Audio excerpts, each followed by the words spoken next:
with Spirit of Matter. And this is the Saturn day and Venus hour, ascendant 7 degrees, Aries with Mars in 20 degrees Cancer. So Mars is applying to oppose Pluto, and I've talked about it extensively. The moon is in 12 degrees Aquarius, releasing from a sextile and trine to the nodes. So we had some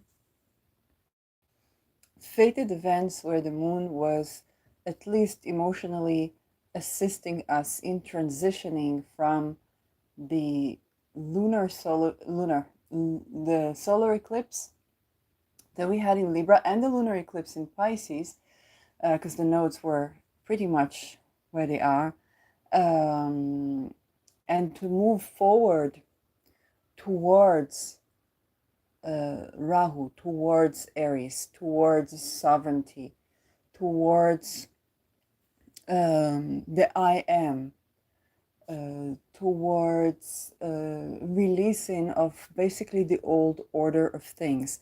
A couple of things that happened in the world, other than I think Israel is I don't know if they attacked already Iran, like again with the nuclear stuff, which sounds like a Chernobyl to me. I mean, it's gonna be Chernobyl all over the place if they do such a thing.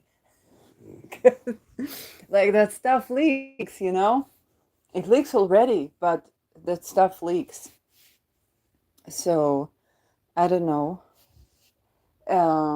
But then there are also the countries that are leaving the European, the UN, first of all, countries leaving UN for BRICS, and European countries leaving to unite with BRICS.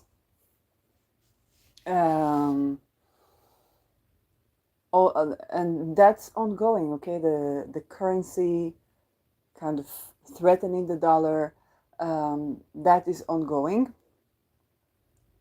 I've talked about currency. I saw also advertisement for Israeli digital shekel. Okay, so the digital currency is trying to take place, and Noah Kirill looks like she has been life threatened, man. She looks like something Jaguar Wright is going to talk about. So I don't know if we should free Noah Kirill. But that the way that she was speaking, and she it's like entire everything screamed help, or numbness or something that's going on there. So that's just something I couldn't ignore. And now what the moon has been doing after releasing from Pluto is actually establishing, how should I say it? Establishing an Aquarius a little bit future oriented, a little bit detachment. Although Saturn is in Pisces, which is very emotional. And now the moon is releasing also from the trine to Black Moon Lilith. So that little trine there with the 11th degree is reminding us, okay, of both what we need to let go in regards of Lilith, and the old, actually one of the videos I ran into is releasing old templates of Black Moon Lilith. And I said I'm going to give it a shot, and it was downloads from Andromeda. And indeed, there are things to let go from the old archetypes of Lilith, especially when it comes to everything that's not on the alignment of equity. So the moon in Aquarius is reminding us of equity as providing emotional safety. Okay, the moon in Aquarius is the moon that will bring to you the right scientific information, the correct paradigm, also very artistic, okay? So it will work with distraction that creates an emotional space to be, okay? I've been watching architecture, and Saturn, ruler of Aquarius, is the Saturn of architecture. And one blessing that I received was seeing an architect office of men and women in Japan, that they opened each their own office, and then they had office together. So there were basically three businesses, because it was not proper for men to work under women in Japan. And so that created actually a very fascinating issue, because it's not men on top and then women on top like we would have in Capricorn, which is annoying for everyone. Okay, because it's not yeah, you know what I'm talking about. But it's actually, let's create equity. Okay, let's separate that being on top of and just create equity, something that's more decentralized but brings in a new awareness. And even the place for the bookshelves was majorly replaced for plants within the apartments, and then grant access to sun, which is in general important in architecture. And at least modern, not modern, but recent times, again, it became to be important. And so this is how an Aquarius moon would operate. Okay, whereas a Cancerian moon would maybe give you a hug or a nice meal, an Aquarian moon would give you, hey, look, equity. Hey, look, the model that disturbs you, the things of Capricorn that has been making everybody harmed. Hey, look here, they did it differently. Here's renovation on that. And so that allows us to let go a lot of the Lilith baggage, because we are moving towards sovereignty. We're moving towards, there is an I am, and then there's a you are. Now, in the old Libra balance, the I am and you are was balanced in a certain way, and then comes Lilith and say, no, we need to change that. That has been affecting equity here and here and here. The moon right now releases from the trine to Lilith, and so it releases the baggage that Lilith held towards, hey, there is a business model that I would like to move forwards to. There is a direction for me. There is a place where that is more equitable, or the things that I'm bothered by, okay, are working differently. And so that is allowing us to sextile towards Rahu, to sextile. Yes, Mars is still applying to oppose Pluto, but to sextile towards the new, rather than just be pushed towards a change. Okay, when you think about birthing, there is the contractions, okay, but there's also something that needs to be on the other side. So the environment, this is why the environment around the person who is giving birth is so important. Even the architecture, even the exposure to light. For example, my name, middle name Tali, is over the first dews of the morning that could be seen from the hospital, and it was because I was born in the old hospital, so they could be seen from the window. There was more space, and it was my Dutch father. The name Tali is in Hebrew. My Dutch father that gave me this name.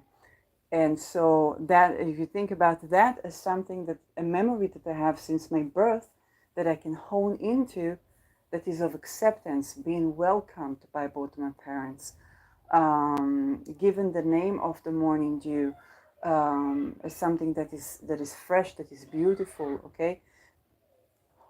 And so you think about how that is important for the birthing process. When we have an eclipse, especially with the moon and sun, which is very birthing oriented, then there is the contraction. That's no longer valid. Okay? If I take it to my own experience, that was me being in the airport, losing my moon talisman, Venus moon talisman in Cancer, and it was in my bag, returning to the airport, sitting. It was fine, by the way, next to McDonald's, and it was when everybody was ditching McDonald's. But that was the restaurant, and I was like, I really want a meal. And then I said, fuck it. Okay? And that was the contractions, because that place of holding on so tight just to pay the rent, just to this, just to that, when I was, sexual harassment and verbal sexual harassment by the real estate agent during war, then what am I holding on so tight to? Because I'm sick of it. Okay? And then there is the contraction where it's like, I'm sick of it. Okay? I'm going to eat a good meal. I'm going to put my money where my mouth is and begin to appreciate of my value and demand that I have for the housing, for the food, for the opportunities to do what I want. Whether it's to grow a forest,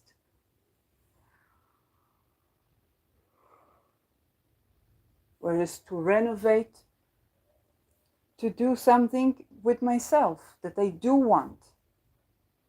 Okay?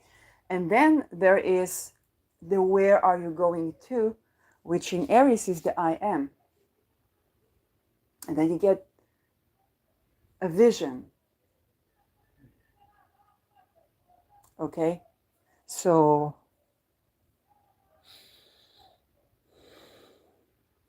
but the vision cannot include the previous pyramid where Pluto is now finishing up in Capricorn, where it was not working for anybody.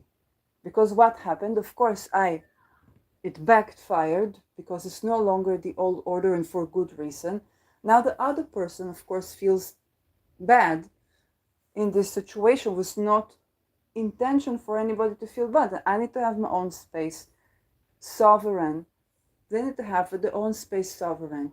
I need to have a way for that to be able to have my own, whether it's income or business or whatnot, not to be in situation where everywhere they try to take away your sovereignty.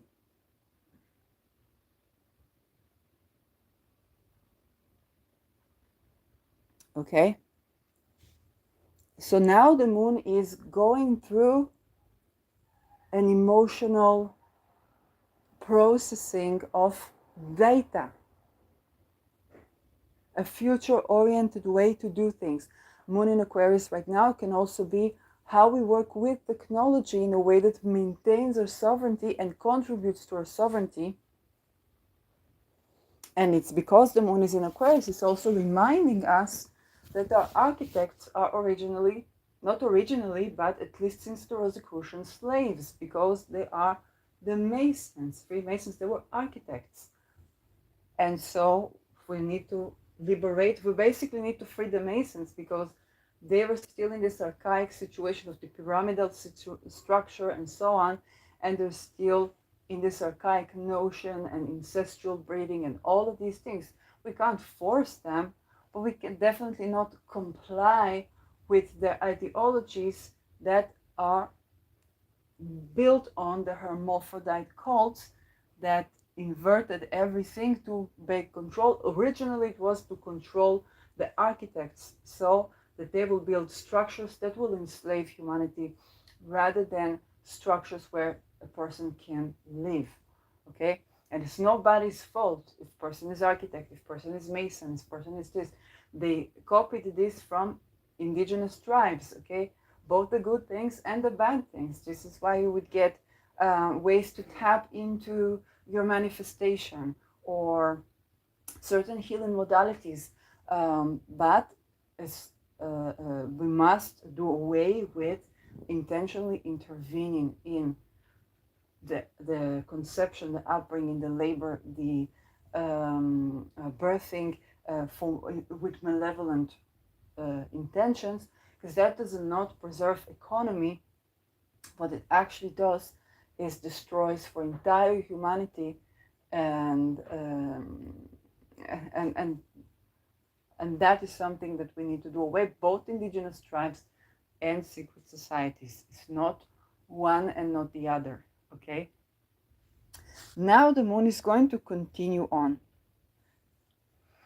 After it did that, it's going to continue and it's going to trine the sun, and then it's going to trine Mercury, while it will conjunct Deneb Algedi.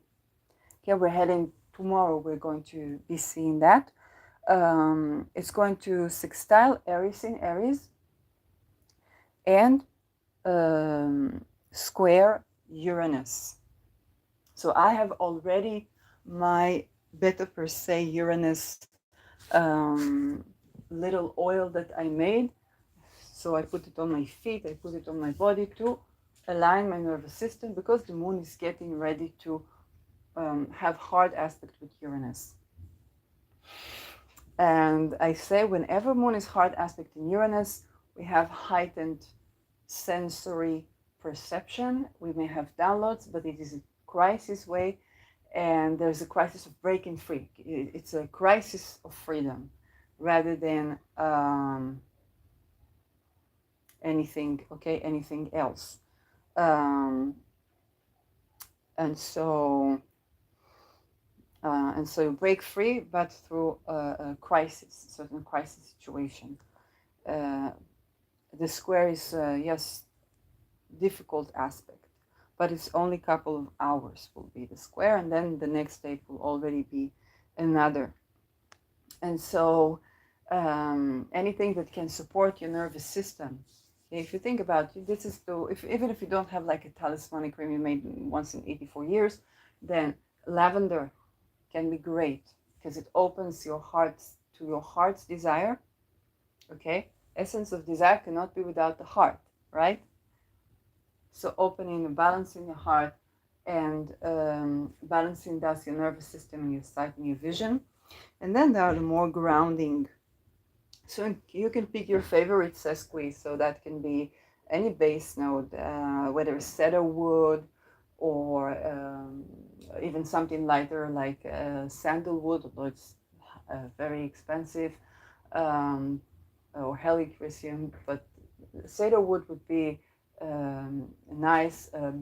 Blue cypress is another one that can remediate and tonify the nervous system.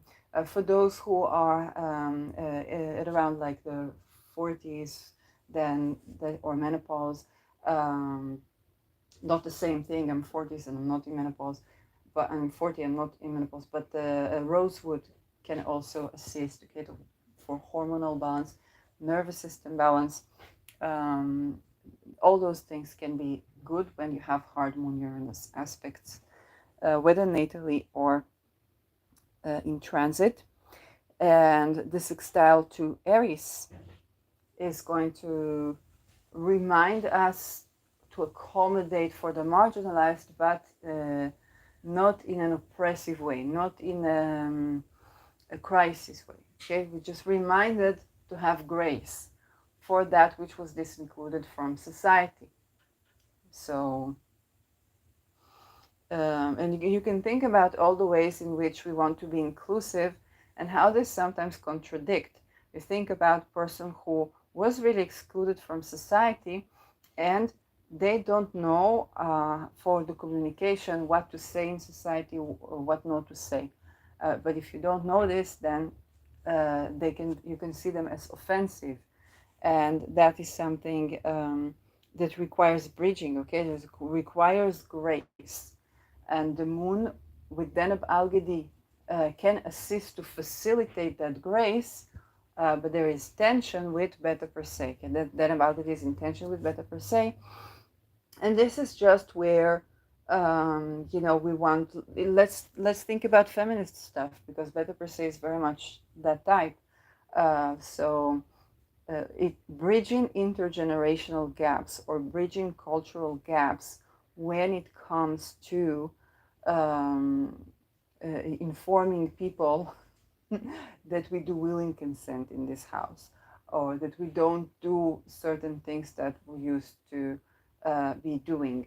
I can give examples. When I was working in Dead Sea hotels, then we had incomers that were both refugees or working immigrants, it doesn't matter, and they were having working permits. One lady sits in my office and she tells me that her husband is in jail, and immediately I got very, very pissed because I thought that it was a sort of police brutality. So we call him in jail. I don't give up. And he has her documents, okay, a working permit.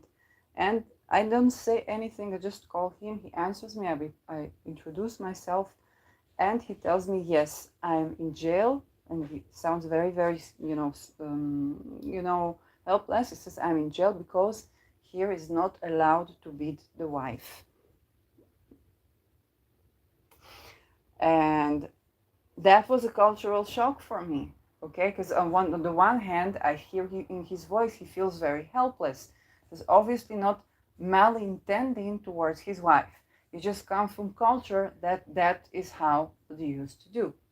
Okay, but then if a person has willingness to be included, then and learn other modalities for communication, then we also are reminded to have the grace to create a space for moving from these older paradigms that were just people paid attention to other things in life, okay, maybe to grow agriculture, maybe to grow architecture, but not to the internal dynamics of family, and to move forward to the new, more decentralized, and facilitate that change.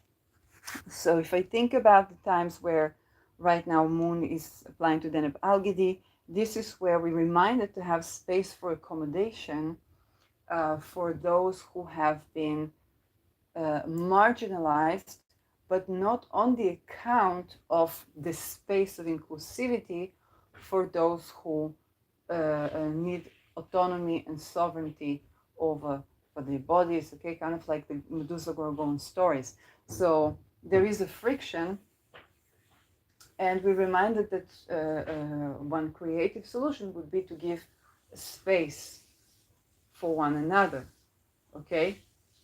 Everybody has this space. And another is for consciousness, okay, to give a chance for consciousness to say, hey, some mitigating, some explaining that the person that autonomy was violated cannot take this, and person who came from old order, they don't understand even what and why, because they used to that being the way. Okay, and so, but that way is no way. We're moving to, so people want to bring back the old order, but it's not working because people prefer to die than to go for where that place was, because that place obviously was not working for them. Okay, or to kill entire humanity. If you talk about expandable children, yes, that those polarities exist in the world. But Medusa Gorgon is more about sovereignty, sexual boundaries, being believed, not to make crazy of the person that sets the boundaries, not to make assumption. Okay, if somebody you find sensually attractive or wears different clothes, okay, not to make assumptions about their boundaries, okay, or not to disrespect the boundaries. It doesn't matter what they wear or how they look, or if they seem a bit more free or more that, they still have the yes, no, and maybe. And there's no, okay, violation, okay, of this. Moon Deneb Algadi, in that context, reminds us that there are people that have been kind of excluded from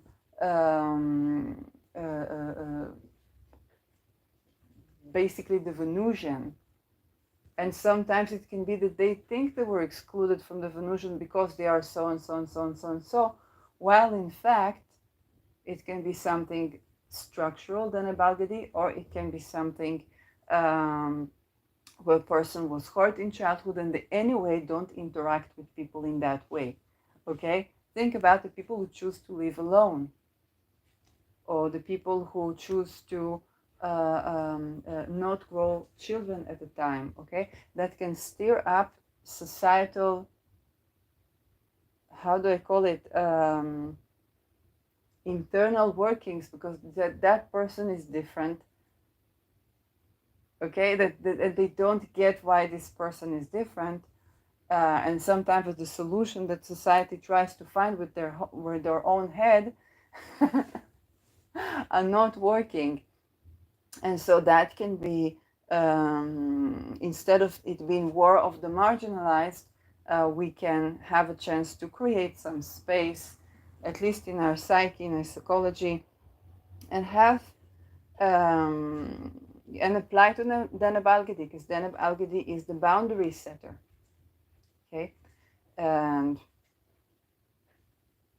Deneb Algedi is the boundary setter, and this is where it kind of sets the tone for many things. So this is where, if Saturn, let's say, is malefic out of sect, or you're more, things like this, what Saturn requires is more challenging for you, like being in a framework, or having, or doing Saturn in a particular way, or if you have Saturn retrograde, or both, like me, then the dedication of Saturn has to go in a roundabout way, because I have to be acknowledging of my true desire, my true passion in life, and then it just happens. But it's not like it can fit into frames. I have to forge a way, or to create my own frame, or my own structures, which takes engineering, because it's sometimes from scratch. And that is, when it's housing, is very difficult, yes. But this is quite challenging. Deneb Algedi can assist you to connect with these properties of Saturn, which is like the architecture, the knowing things from different places in history, being informed of intergenerational gaps, being informed of different notions of respect, because Aquarius has the outside structure, and it's kind of like, if you think about Saturn as the orthodox, Aquarius can be even the Antichrist, but it doesn't mean that in the Antichrist they don't have morals. In the atheists have morals. Some people are amoral, but it doesn't mean that atheists don't have morals. It doesn't mean that there is no dogma as well, which is also something we are reminded of, and then Algedi can assist us in also identifying where our own dogmas lie. And sometimes our own dogmas are a key to integration with society, albeit being different. It's kind of admitting where this is where I have dogma, this is where my standards are, this is what my culture is, this is what my beliefs are. And that can be affirming, especially when the Aquarian acknowledges for what they are outside of what they're not, because there's something very antithetical, and then they can just stand out of the crowd and they can stand out by just being themselves, which is why Aquarius is sextile in Eris. So Andromeda can facilitate as well here. And we're going to be moving towards more inclusivity for the individual. this is where Eris is at. Even and I have to say, a lot of people are worried about, the Saturn Neptune. Of course, it's understandable, but this is also important that Saturn in Eris, yes, it can restrict certain things, but it is also there for us to form an identity that stands the test of time. Okay?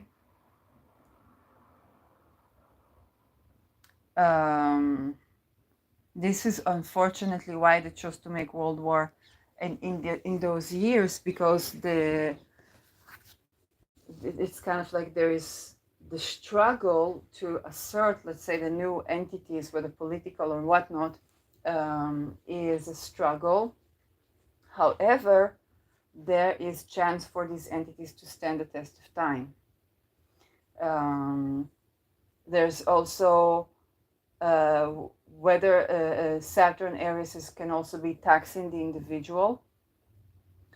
It can also be the individual having access to both depth and profit. Okay,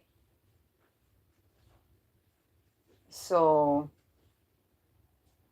that is kind of the pro and the cons that we are reminded of, and we're going to go through the Aquarian archetype into Deneb Algadi and to see where the lack of equity really was. Okay, and there are many factors. It's not for nothing that Aquarius is the architect, and to make architecture, you need to be informed of the convention, but you didn't do anything creative if you did not break the convention. So you get informed of the convention to break the convention. Or alternatively, with Aries, you work by doing. Okay, you try, then you correct. You try, you refine. And this is why this sextile. It's like, hey, I have this big new idea. Okay, let's set the first step into implementing that, to incarnating that. And this is where the architecture of Aquarius can really incarnate through the first sign of the zodiac, that is Aries. And this is where, even when you think about reset, this is where there is also place for our crazy ideas that we should not forget.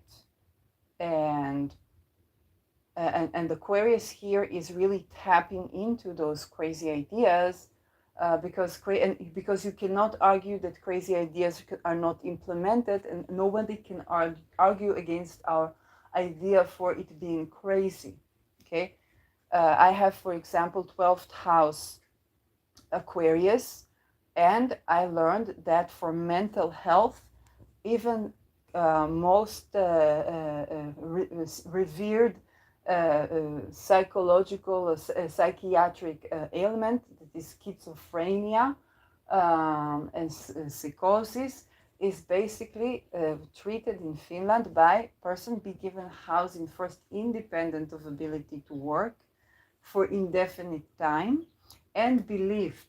So you don't not engage with psychotic contact and try to peel it away, but you actually listen. And it's funny thing, because when I was going through the Me Too stuff, then they put me, agreed basically to be in hospital, because that was a way for to deal with in the in-betweens of this situation, and protect myself from people who would go fanatic, that was a situation for them. And then one of the things I naturally did is to listen to the patients around me. And when I listened to patients around me, I heard them ask me if I'm like doctor, and I'm like, how come? I just listened to you. And they felt healing by me listening to them, believing them, and finding patterns. And also, one of the nurses saw that they are just frequency sensitive. So that was obvious. Like the personnel that was not MK Ultra infiltrated, we recognized the people that were there. We recognized what it is, but I had no idea that like the worst of the thing that people say, what is the worst psychiatric ailment?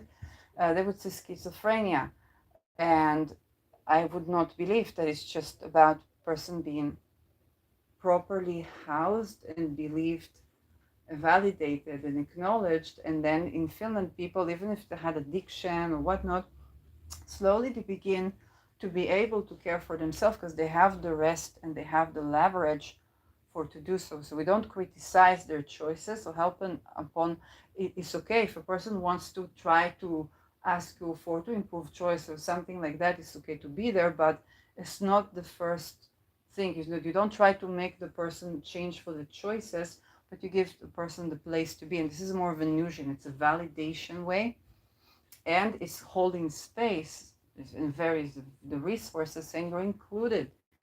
You're included in society. You have time to be who you are. You believed, and so just knowing that, the power of knowing that, of being exposed to that, is first of all allowed me to keep saying within World War that I'm in Israel and I'm dealing with all the weird MK Ultra shit they do on many citizens, but most of them don't talk. Okay. And mind you, I wrote a satire about the cult already in 2017. And so still, even just knowing that those things, then it allows me to remain sane. Then imagine what it's like of being provided in a housing first, of being provided this space for validation and so on and so forth. This is the power of the Aquarius house. Okay, if you take even the 12th house, Aquarius would bring in the information that remediates the nervous system, which is basically the 12th house. There's a sense of detachment also, yes, but that facilitates access to healing as well. It is not negating the need to process emotions, but that facilitate the access to balancing our nervous system. And look how beautifully I took when I made my talisman and I put the correct talisman for the event that helps me to balance my nervous system. Okay, the Uranus beta percent. Uranus is of course also associated with Aquarius. So this is power of Aquarius. It's, hey, there is a problem in the structure, and if you're architect and somebody, I don't know, pooped in the toilet and it doesn't come out, you don't blame the person for their bad choices. You check for the structure, if the structure allows the poop to smoothly come out from the toilet to wherever is supposed to be composted. And if it's not, then you have to change for the structure. If you cannot change for the structure, you say, okay, you're not to blame. Let's find maybe another original way. But knowing that this is something you need to work around in another structure or another way so that you can facilitate that release, okay? And this is also when you approach the mental health this way, you're kind of thinking, okay, what I need to change in my surroundings, in my space, in the architecture of both internally my psyche and the surroundings around me to create change, okay? For example, if I don't have enough food, second house Aries, then what do I need to change? If I buy, let's say I buy, okay, the first meal that is nourishing, and I go make pedicure, which I know is removing the old skin and is helping for nervous system, and it's something that I need to tend to. So I'm tending to this and I'm tending to that. I don't yet have all the food, and I have some essential oils. So now I have some leverage where I can create space for solution. Whereas if I would only buy food, I would still not have for enough the food to balance the nervous system. But you like do that if that's like the first step.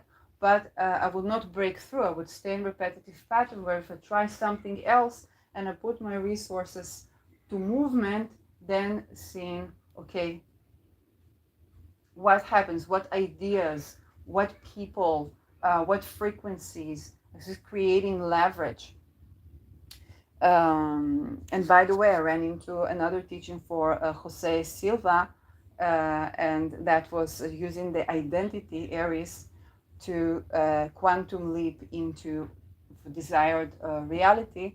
And I was like, oh, that would be interesting investment, because they make the exercises accessible, so they say, even for people who don't have like ability to meditate and so on, but they require continuous payment, which means I need to quantum jump in the way that I do my own credit. So now I have a problem to solve, so I have set intention, I manifest solution, and that is already setting the tone for something that I haven't tried in that particular way. This is how Aquarius would tackle a situation where Capricorn would just say, well, if you have worked hard, do the first step now and like continue to work hard, okay?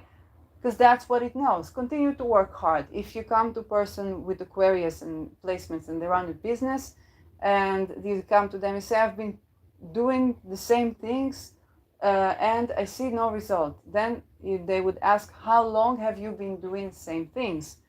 And you would say 3 months. You say, you cannot come to me before 6 months. You cannot come to me because you have to be consistent. This is Capricorn. Aquarius would be, I see that you're having a hard time keeping those 6 months up. Let's see what can we do about it. Let's see how can we facilitate that for you for that to be accessible, or maybe that's a sign that you need to actually do something else. That's what the moon is doing now. This is why we have chance to unleash, and it's also a sign of astrology. So this is the time to work with talisman, astrological remediation, get a reading or schedule reading with people, and so on and so forth. And this is where we are. This is where we are moving and transitioning to processing the crisis that already began to happen with Mars opposing Pluto, and remembering that Mars is also trining Neptune, sextiling Uranus. We have Andromeda to call on, we have Spica to call on, we have Deneb Algedi, we have Procyon that Mars is approaching. November 19, Pluto ingresses into Aquarius. It's not going to be in Capricorn anymore for 248 years, okay? Things are moving, things are not staying stagnant. It's not going to stay that way. It's going to change. And it's not going to change necessarily to the way that those who try to control everything think it would change. It would change in a way that is different and unpredictable, but will facilitate more space and leverage for people to be. So that is something we are, because we have been very informed with Pluto in Capricorn, but what we haven't paid attention to is how the old structures are also collapsing, and that is tremendous relief that allows for something else, for space, for something to be.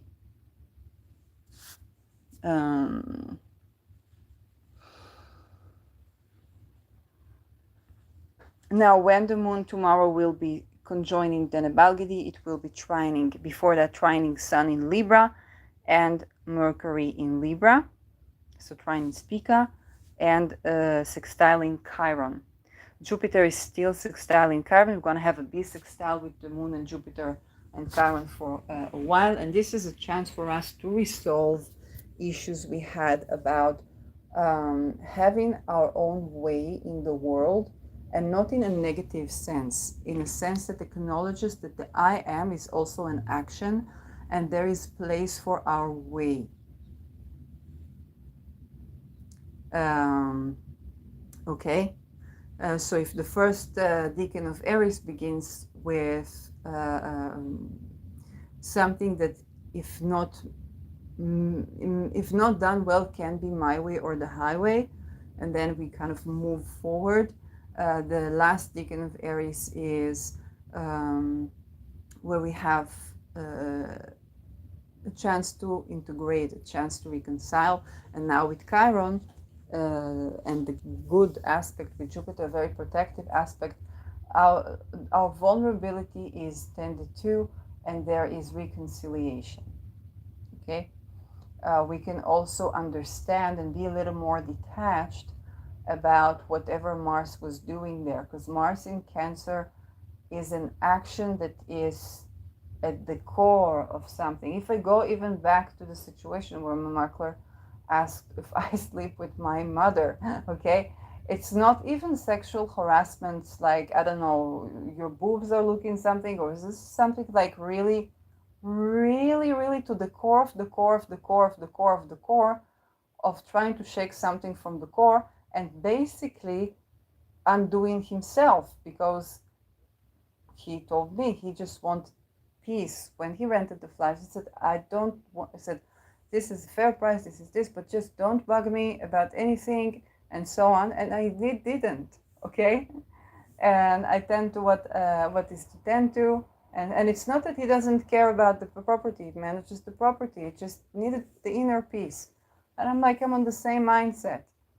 And so then third year and during war, I don't know what happened, but asks a question that is, even when you think about verbal sexual harassment, it's like the core of the core of the core of the weird shit that somebody could come up with, and is intergenerational. Okay, now that is very, funny, but of course the backlash would be, hey, the person that asked this will pay the rent, where this is the building, that the estate that he has built and lived with his family for 40 years. Mind you, I'm 40. So, okay.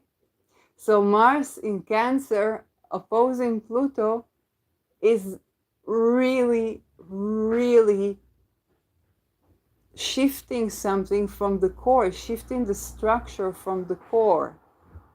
Okay? It's like you really think you can get to you really think you get to ask that, me sign in another year, and you think that's just okay. Like, you put me in this situation where I freeze, you think there's not going to be a defreeze? And the freeze came. So I'm telling you, some surnames are remedy. Anyway, and this is even not from the place of putting anybody on the spot. It's just showing you what is Mars doing there with Pluto. It is really shifting something from the core, that is at the core essence of the pyramidal structure, and saying, okay, that shit we're not going to do the way we did. We're going to decentralize that a little bit. We're going to create leverage in that space. And that leverage can, for example, be, yes, I live on welfare. Yes, everybody threatened to take my this, to take my that. Yeah, it's going to be a bit challenging, because if they want to say that I'm cuckoo, then the cure for the cuckooest of cuckoos is housing first and open dialogue and belief in the person.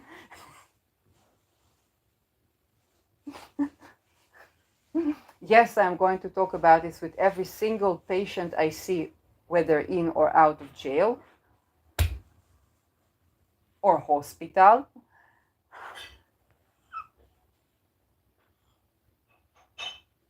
Okay? And by the way, don't we have children that go to satanic ritual abuse in this city? They are in caves. Is the location where they can be, is emergency center for children, hospitals, the great malls, banks, and so on and so forth. So perhaps for the next check, I will pay for the money, and when I see children beginning to return. So we have a deal for returning the kidnapped. And all that I can do with the money I get for welfare. So why not? Okay? It's creating leverage that wasn't there before. It's not that it wasn't there before necessarily, but it wasn't there before in my consciousness. This is what the moon in Aqua is doing. Like, you put me in my 12th, I have Aquarius there. Okay, I have a revolution there. And in Netherlands, I have Uranus there. So that's really funny for the relocational chart. But this is where each and every one of us is getting this leverage that they didn't, previously had. Also, my real estate agent, he can tell if he indeed has an estate, or the lawyer that managed for the property or whatnot, he can indeed say, well, this is war, this is this. He can lie and say, this is war. What do you expect? For the money to this, for the money to that. And I already gave him the sentence: in the place where there is less value for human life than for money, then there's no value for money. Okay, he just copy paste and plagiarize that sentence and say to the lawyer, so he gets more leverage himself. Okay, I created leverage in the system in the place of God forbid, killing somebody or killing myself or doing something extreme and so on. So it's creating leverage, creating space, because that's what Aquarius does. Now we have chance to do so. It always is possible when you have ability to walk, to travel, to this, to that. Ever notice you make it very expensive for anybody to confront you or say to you things like, sleep with your mother or whatnot. It's going to be very expensive. It's going to be very expensive. Okay. And can't say I am not using my money correctly, because I make very good calculation and I make medical pedicure and I make food that is supportive of the nervous system. So I'm more sane. And that's the leverage that, for example, in 2008, I didn't have. And this is the growth for Pluto, okay? How you've been doing for your Pluto correctly. How you take your power back, but not a free man, a free woman did not oppress another. Okay? You take your power back, but the leverage that you create creates leverage for the system, and then we move to a more decentralized, more open space that is Aquarius. But when the power is transitioned to the people, they are awakened enough, or they are informed enough, or they have seen enough to desire to create something more open than what the previous system was, whether in their religions, in hospitals and jails and stuff, in careers, in relationships, in relations with their children, in their houses, their architecture itself. Okay. For example, one of the things that I saw, actually Putin, that I said I don't do Putin chart because I don't think I have it. And then I tried to see what the chart has, and I was like, my eyes were open. I have the chart. I believe it's the correct ascendant, because that would put fourth house Capricorn for him. And there he has Chiron. And what is Putin known for? Doing good infrastructure for entire Russia.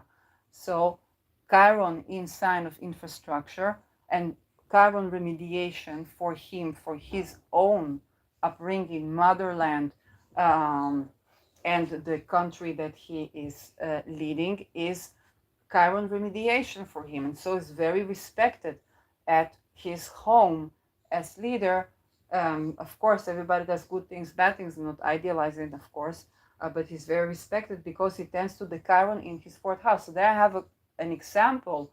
I also have Chiron in fourth house, and it's Gemini, and Gemini is of dualities. We think of one household having one housing, and most parents divorce, or they would need to divorce if they don't want to kill each other or ruin the childhood of their children. And so having at least two estates also gives us a starting point where with the children don't have to fight so much about inheritance, and at least 2 children will have a estate. And if you think about if people do choose, for to marry or something like that, they're less concerned about what will happen in divorce. And just as a tip, as I got from tarot readers, I think is she has a butterfly transformation course, which is interesting, because butterfly is symbol of monarch, but I think she's doing some sort of reclaiming there. And her tip was that if you marry, you want to have, like the architecture office that I told you about, okay, have a business together with partner, because it's easier to dissolve than a bank account that you have joined together if you separate. And so that allows a framework, a leverage where you can work within and have actual connection. And also for the psychological, you think my partner, is it because I'm ATM? Is it because they want my money? Is it because they want to this? No, when everybody has their own estate and has their own, sovereignty, and independent of ability to work. So even if they have crisis or something like that, they know that they can come back to themselves and do something with themselves that they like, in a good way and constructive way. And this is what Aquarius can do for you, whether it's 8th house or 7th house, or 4th house. But the Gemini part is the dual part. Okay, so there's one opportunity. I'm still 40. I'm not even 50 yet. So Chiron's not returned, but one opportunity. Okay, nervous system supportive housing and 2 housing for estate is already seeing the model that I see. Even if a person has Capricorn, Chiron, 4th house, like Putin, is example of what he did with that and what can be done with Chiron in the 4th house and still be successful or happy or tend to the wound around your innate upbringing or motherland as well and fatherland.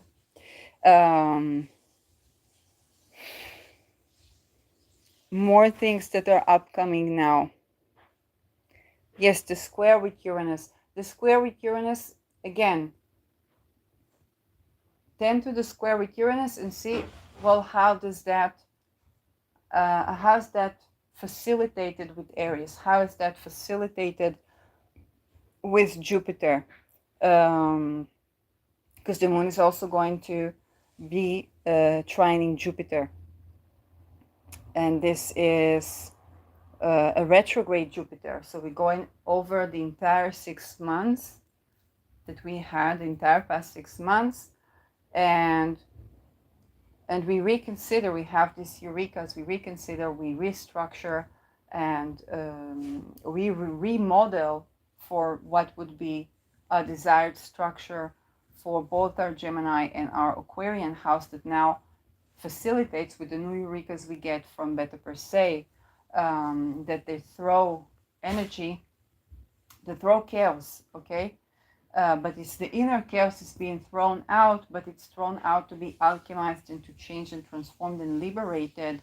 And there's a lot of rage in the process, but we can still hone in on what the things that balance these things. Okay.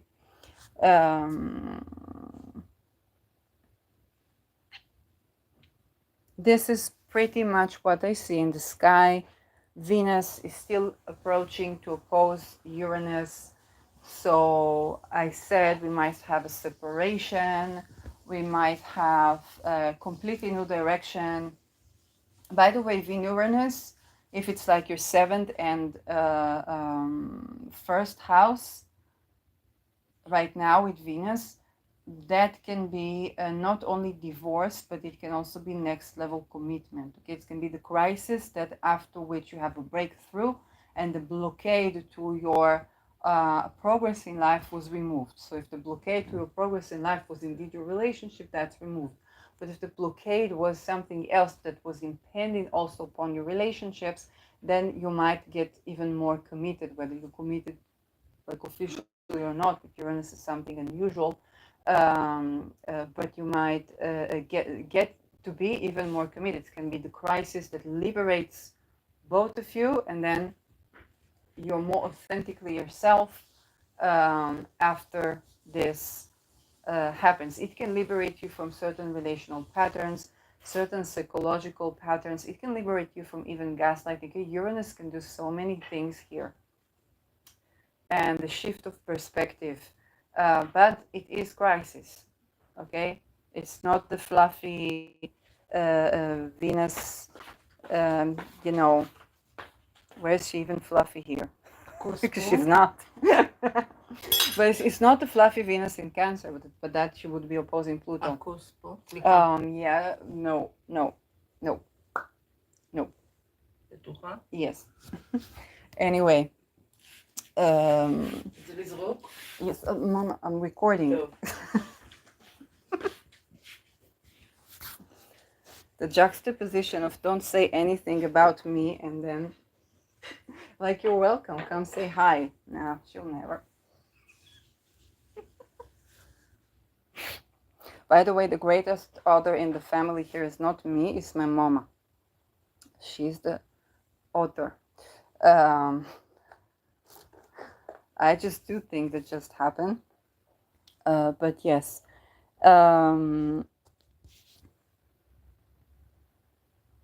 Anything more we should be prepared for other than the Mars thingy?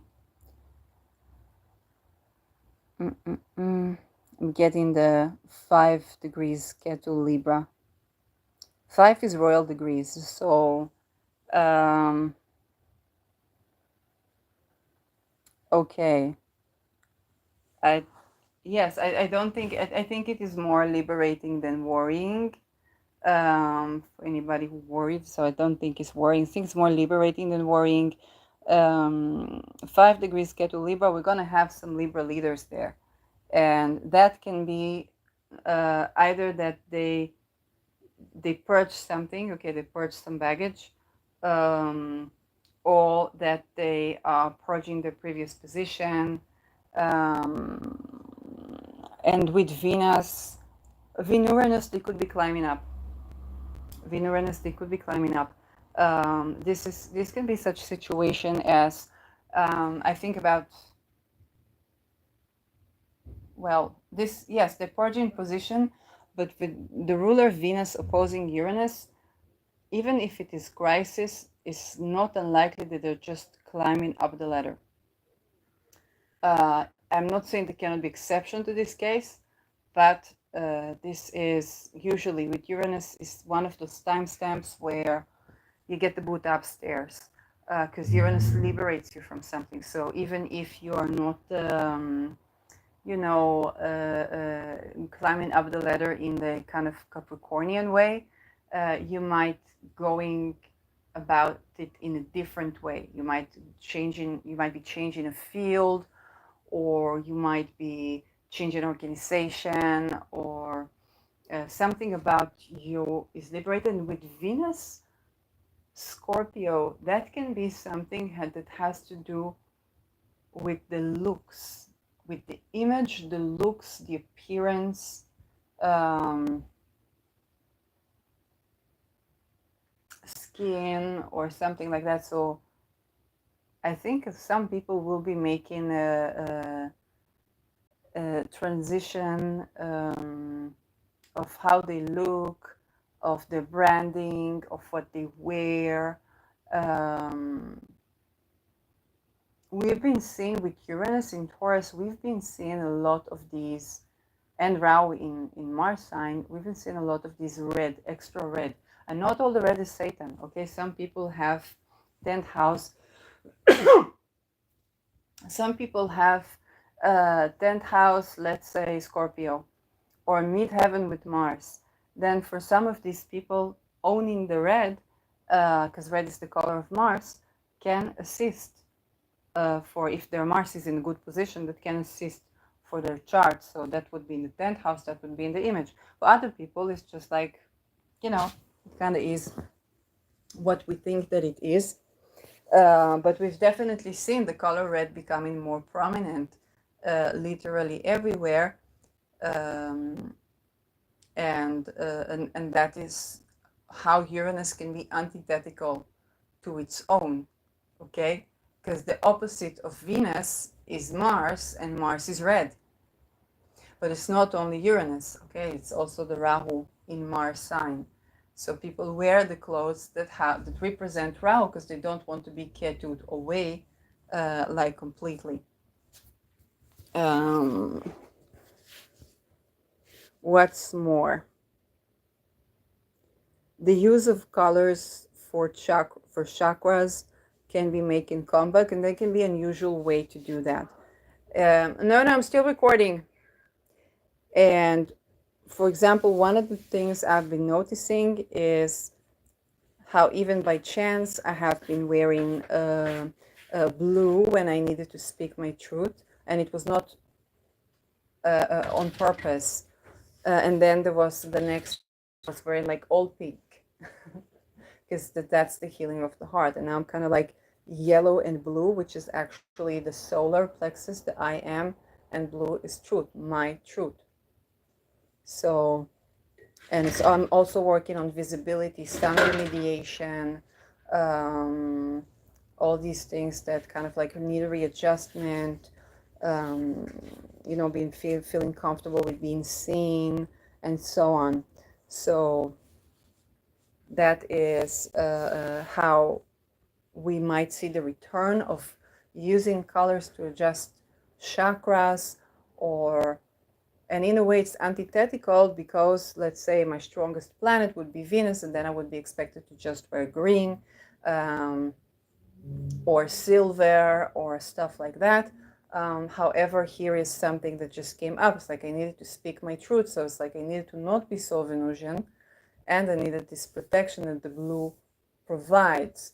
And so, within a Balgadi or Saturn, and so I needed to also be protected, from psychic attack and stuff like that. I needed to curate my heart, and there was a place for the pink. It's not the green of Venus, but the pink that is the heart healing. Okay, there is heart healed, which is green, and then there is the heart healing. It's emphasis more on the heart than, let's say, get more money or stuff like that. And yes, and then working on my visibility, and then it just where's my clean shirt? Oh, my clean shirt is yellow and black, okay. And I'm working on what? Pluto soul issues, okay. Visibility, between the visible and the hidden, and having a good balance, okay, with the power of my solar plexus and so on. And this is not what the astrology would prescribe, but this is the way we would treat it with chakras. And that's making kind of like a comeback, and it's doing it in an unusual, liberating way, because I've been dogmatic about astrology, and now that's unusual, liberating. It's like, hey, you had that, and that's kind of like, that's what was. This is what you used to have. Here it's still working. It's still working, especially when you talk about housing first and open dialogue, and of course and by the way, the curation of color blue to curate psychic attacks I got from a person who was diagnosed with schizophrenia, and he was using a guided meditation. He showed me guided meditation that he was using to curate psychotic attacks without pills. That for me back then it was like, wow, you can do that.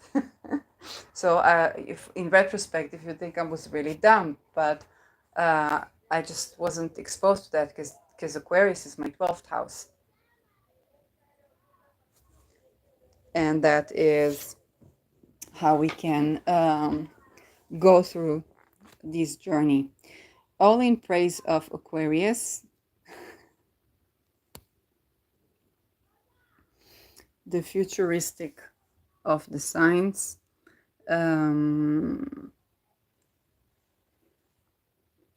Yes. The proximity to Neptune. Neptune has definitely been doing its thing when it comes to storytelling. Tell a different story. The power of storytelling. Tell the stories that we want to hear, but also to have take power over the power of your own story, for the story that you tell. And that can really remediate both this Mars, but also create opportunities. Okay, the power of stories. We may have more accessibility to the power of stories, and there can be some fated dreams that we want to manifest into this situation. And those are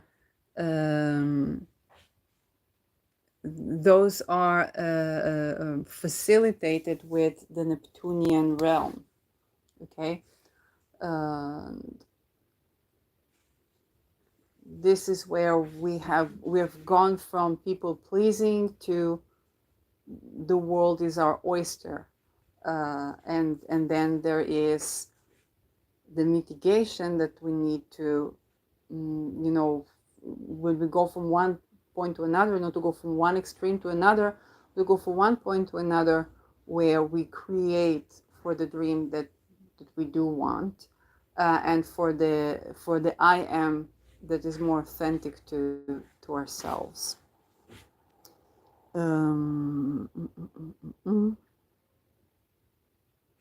And each person has their own way of like tackling that. Okay, some people will say, I was people pleasing because my shadow aspect is wanting to rule the world, or something like that. For some people, that really doesn't work, but they just would say, okay, I was in one extreme, and then the tendency is to go to the other extreme, and so and Neptune Rahu is giving that. So that can be facilitated by actually having a sense of renewed power that I was not having access to, whether it's because psychologically or whatnot, and that can mitigate for going to the other extreme. Okay, so each person has their own way of tending to that, and it will sit with you when it's yours. Okay, it will sit with you when it's yours. Like I've been saying, the correct paradigm for you is sitting with you, and sometimes it's changing in dynamic, and it's sitting for you when it's yours, and you feel, you feel more sane, you feel more whole, you feel more at home in your mind when the correct paradigm is sitting for you, and that is. Yes, that is also a process that we're going following the solar and lunar eclipse in Libra, and the lunar eclipse in Pisces as well. That's it. That's pretty much what the moon is doing, because it's doing a lot in the skies right now. And that is a very, very good time. I wanted to go live because I wanted that to be facilitated for you as well. I wanted you to have this access to another perspective that Moon in Aquarius offers, where beyond, let's say, a hug or another cup of coffee, or yes, or anything of that sort, so you would all grow resilience or take action about it. There's also shift to your consciousness, your perspective, by simply be remembering, because Moon is remembering the leverage and the space that you're creating, that you have created, and applying that in a way that is suitable for the situation. Okay, so there's a lot to remediate the Mars Pluto. Yes, please. There's a lot to remediate the Mars Pluto. There really is a lot to remediate the Mars Pluto. And there really is, oh, I get why. Fasting. Anyway. Okay. There really is a lot to remediate the Mars Pluto. So even though there are all the reasons to fear, there are also all the benefic side effects to the upcoming confrontation, facilitated by the many harmonious aspects Mars creates and the leverage we have from the moon to create a headspace that may become a home. Okay, it's about to incarnate for some, whether it is, you know, your relationships, your housing itself, your job, your a mental state, your physical health, your money, your income, your investments, and so on and so forth.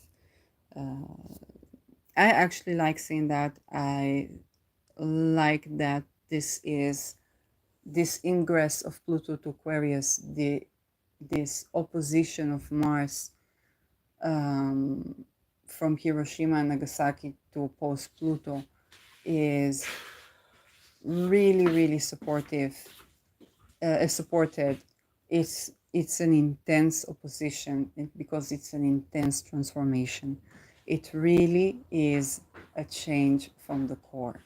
Okay, it really is. It's not just the Saturn, because Pluto is in Saturn sign, but it really is a change from the core. Whatever touches on many of the cores of our lives, the foundations of our lives, whether it's ancestral lineage, whether it's, you know, people touch on that which wasn't touched in centuries. Okay.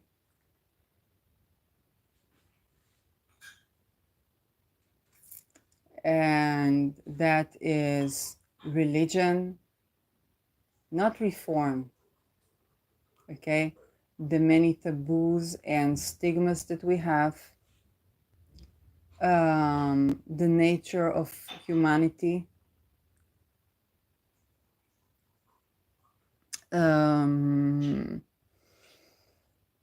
that which is hidden. Okay, it can be accessed through the dream state sometimes. What philosophical questions become very practical? Who are we channeling when we're channeling? Okay, if we're channeling MK Ultra, we're channeling our guides. Oh, damn.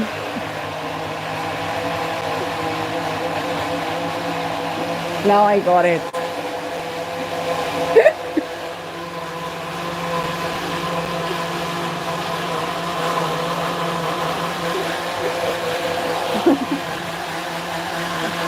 Okay.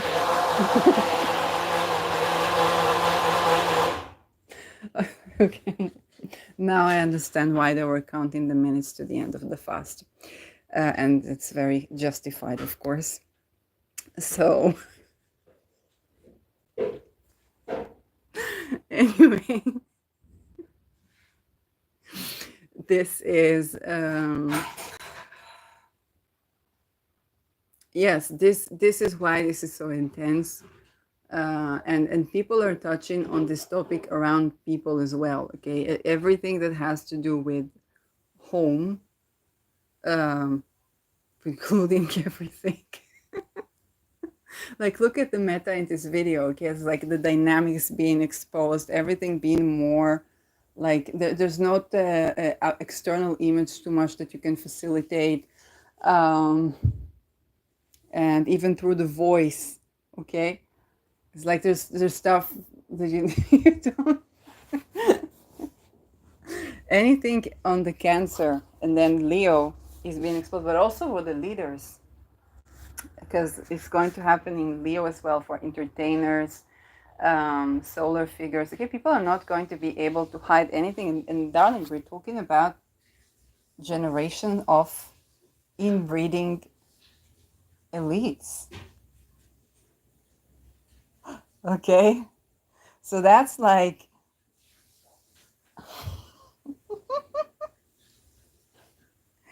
that is how we talk and say something, and there's like the scientific perspective, there's the emotional processing, there is the psychology, and there's the effect on society, there's the structure, and the many things that we have been processing here.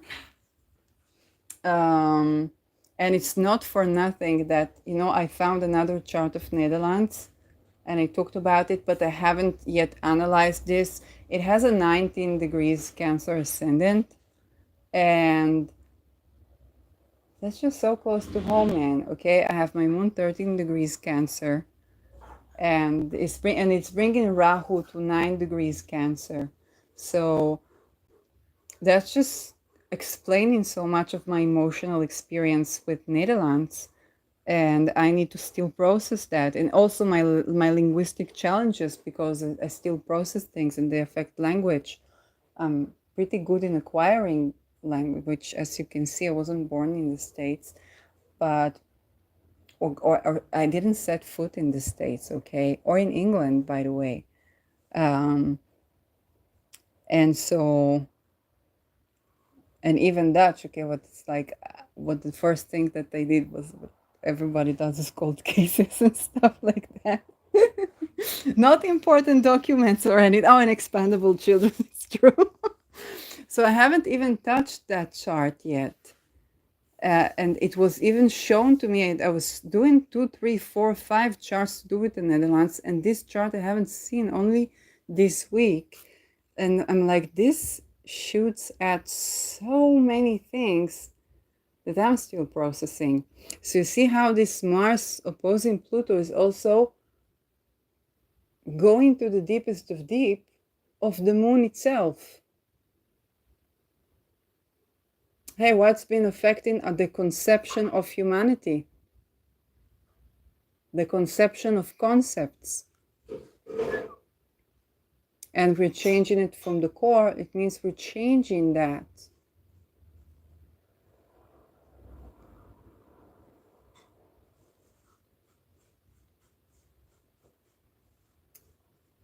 And then we're going to have Mars in Leo. So everything that was of Leo will be touched by Mars. And that is going to, yes, of course, I want the big one. Thank you. Ah. Okay, now my mother is sick of me. The love buffer that needed to take that note was really, really gigantic.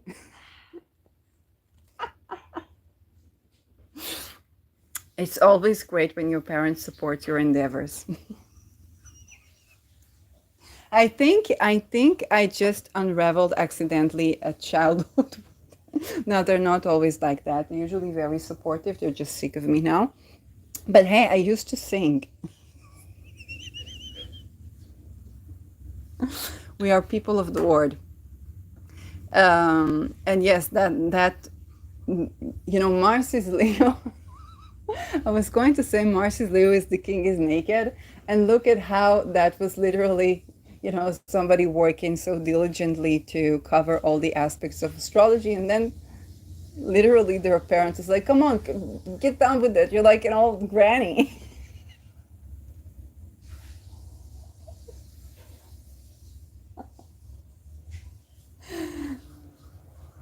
And it's not like coming from malefic or jealous. They're just sick of it. They just want some quiet or something.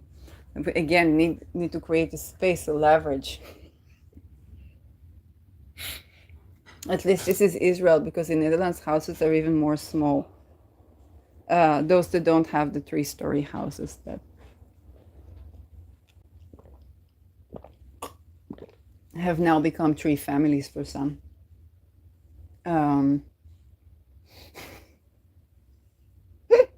Everybody mad. What the drug cartels are mad at me, huh?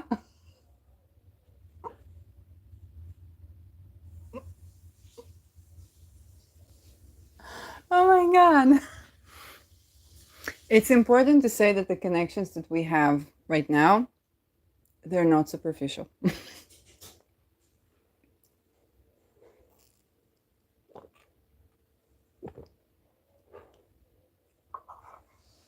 I think about listening even to, people. I've been tending to expandable children, so listening to survivors of SRA or to whistleblowers and stuff like that. And I've heard certain upbringing stories that were like, damn. Okay. And so really our collective with cancer, our collective familial secrets are exposed. um and then with Leo, this can really be the king is naked. Okay.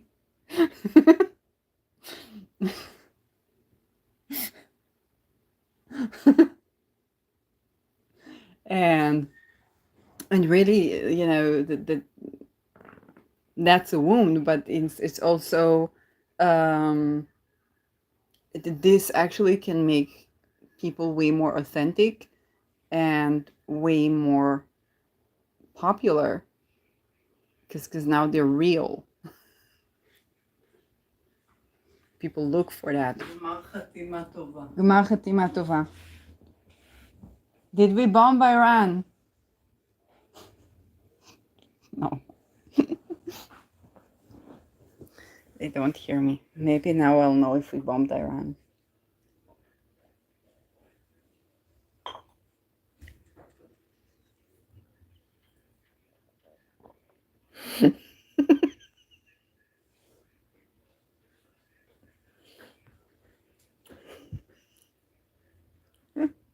Like that would blow up the entire Middle East. I mean, nuclear. Like people don't even know what's nuke. Anyway,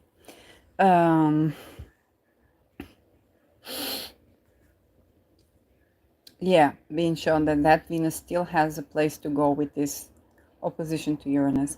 So that has been not too lengthy video, and we are moving forwards towards the full moon in Aries, tight opposition for Mars and Pluto.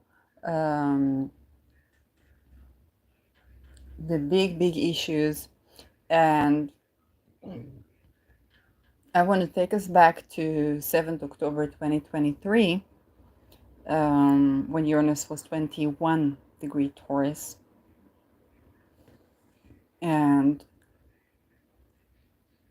let's just say then the problem was Uranus, okay? It was Mars, Jupiter, but then the problem was Uranus. Now it's giving Pluto, okay? There was Pluto trine in Sedna, so people knew it was inside job, that is not inside, it's global, and so on. But now it's really dredging up the entire, like every secret of every society, nation, family, things to do with fertility, psychological, housing. If I think about the fact that, where I live right now, I've been living in this place for 2.5 years, and what's going on right now really unravel things that are just so intimate about the owner of the house, that this is completely rethinking. And you think about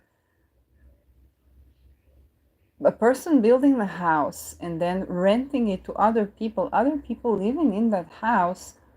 This is a deep nerve that I think energetically is becoming really, really obvious now. It cannot be ignored what it does to people that people don't have housing and then they live in each other's house.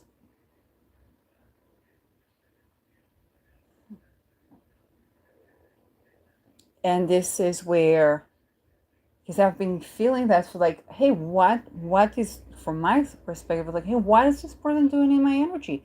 I rented a flat, but basically the fact that I'm in the house that was built by this family is kind of like I'm walking in the attic of this family. And that, I think, is creating all those really weird reactions. And what's funny is that the unusualness for Mars that's applying to sextile Uranus, and especially when it's going to go later to Leo, but still in Cancer, is that we get that juxtaposition. Okay, before I lived there, I was basically homeless for a while, and then I moved into first house I moved into is house of the person who literally not built the city, but kind of, okay, helped shaping through the business, through just doing business. And of course it's the level of upgrade, but it's also the deep awareness. And if I think it is only for when I live in Israel, and there's not like a because housing for me is also Gemini, there's not like another thing in Netherlands that I already know and feel the energies. And if you read energies, of course you already identify um, things that I don't know. For example, things that, like, let's say that the energy that comes in, I didn't even know that they are like a real estate, I'm not gonna say cartel, but that they do real estate. Okay, it took me 2 3 years, and then I saw some comment that was like, yeah, they have properties, they sell it in such and such person. I was like, this is something that's actually so intimate about the family. And when you think about it, like, you really live in that house. And so I was trying to think about this, and I was like, that has an implication that I live. That was somebody's 12th house. That was, okay, that is literally like me being in my own bedroom is being in the bedroom of the people that built the house. Okay, and with all the 12th house associations with it, I'm like, that's fucking intimate. That's something we didn't know about real estate that causes all these weird interactions where if a woman is alone, then somebody would even unconsciously eroticize or try to this. So some things is just like that's fucked up, and boundaries and so on. But there's another thing that is like you live inside the house, and your bedroom's the bedroom for what's the bedroom that the people in the family were sleeping in.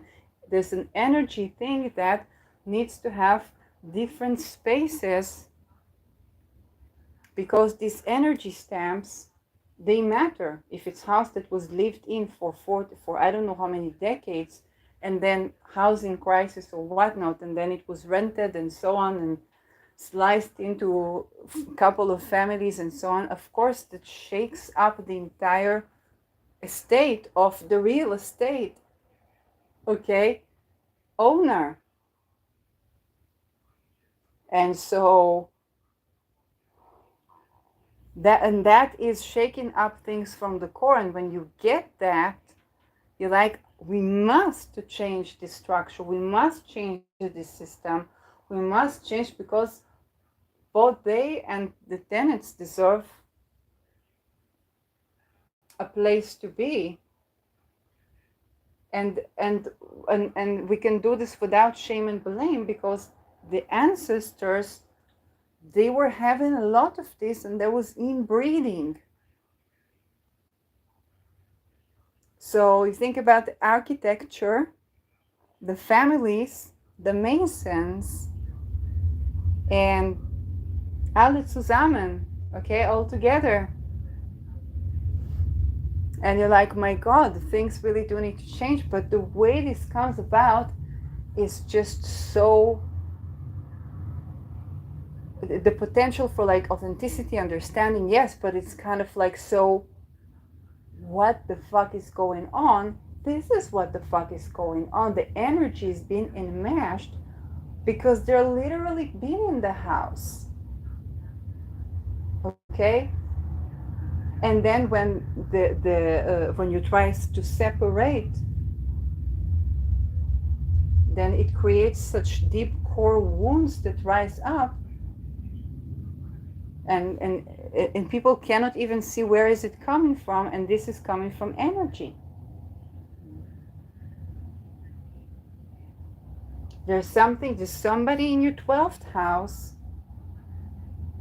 in the structure. It's not just like a chart and so on, in the structure. And the more they isolate themselves from you, okay, the more they're like, yes, I'll give you peace, you give me peace. Like, you just came to rent an apartment that to me becomes like my home, which of course, if I want to generate a home, I create a home. I change for the environment, I change this, I do things, and I learn about the apartment. Things come to me because I curate, okay, wherever I am, I curate me, my ancestors, and so on and so forth. Look what I'm doing, right? This is the apartment where I'm doing that. And so there's just something so powerful and so vulnerable as well that you don't immediately get, because it's so overwhelming, the proximity. And you go from the personal to the generalization, and the generalization is understanding there is a meaning when somebody builds a house, lives inside the house, and then they rent the house to other people where they still manage the estate.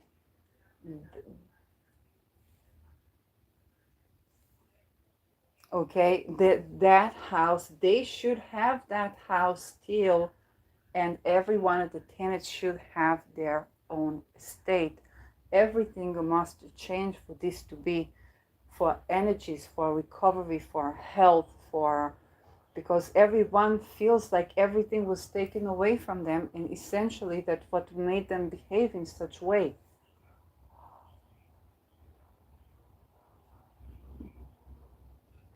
Then you can do feng shui, you can change for the energy, you can renovate or whatnot. But the first, you understand the story of the house. And I didn't know whose house it was, okay? And energies, they come, and they're overall themes that you see. Why in this apartment? Why in this place? Why for this they were changing things? So I said, oh, I'm compatible because I keep changing my life, and I'm going to have Uranus transit. So it's, Uranus is not even ingressed into my 4th house. So you see how for Cancer it's housing for everyone. And this reminds me, where it was 7th October, there was a homeless person in the United States that I was talking with, and kind of, to make sure for, well, she's okay and so on. And I asked her, what I had nothing to do in 7th October, so I asked her what is her dream house, and maybe I can hold a vision for her and so on. And she told me what she told me. I said, it's sounding like the American dream. And I'm like, damn, the people holding the American dream right now are homeless. And this was at the Pluto return for the United States. Okay.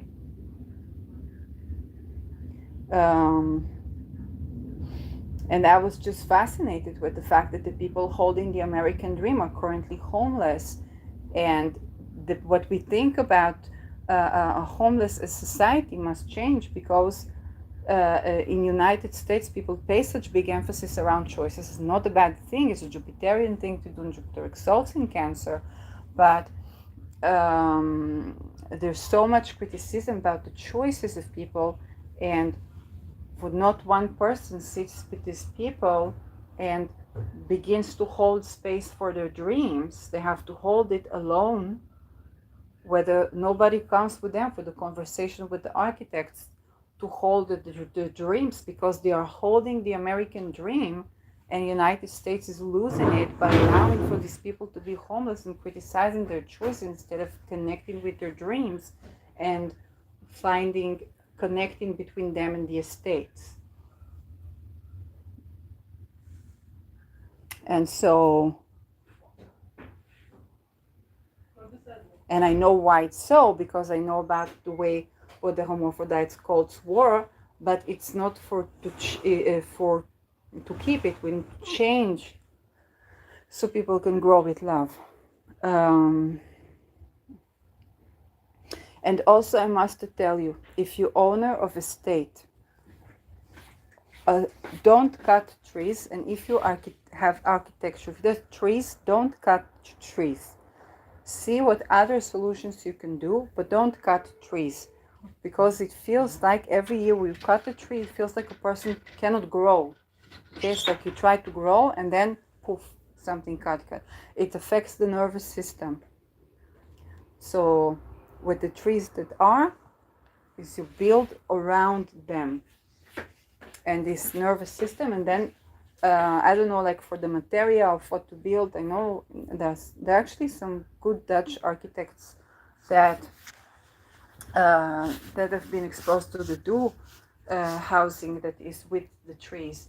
But it's very important. In the United States, they cut the trees. Also in Sweden, they cut the trees. They build from trees, and it's tradition. But I think to work with the trees, you need not to cut them, but actually to somehow build around them. With Pluto, you know, with Netherlands, you could do. People did it sometimes with recycled material and so on. But you would have to have a Pluto for that, okay? Or maybe Saturn, but you'd have to have something that supports this recycling, so just doesn't get moldy. And even if you build with the trees, then even if you cut the trees and you already build like traditionally or whatnot, then don't cut the trees. Don't, like, you can trim some of the trees, yes, but don't cut the entire branch. Like, don't cut the trees. This is so important, unless it's like for heating or something, if you leave some of the trees. But when you cut them, it's really like a person's going through something and then poof, going through something and then poof. Like, let the trees grow. And also, a lot of these trees are protecting of your estate. A lot of these trees, because when a tree grows, is such a powerful resilience that can remediate a lot of the transitions that we have in life. And that is just something I learned with living in vicinity of trees.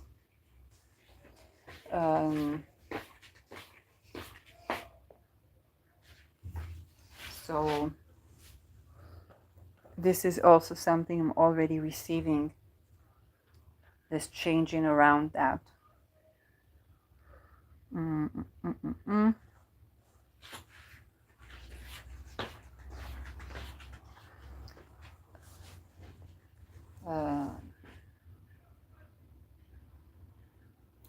That is where I think we want to proceed, because even if the person in front of us is not open or ready to hear for our understandings,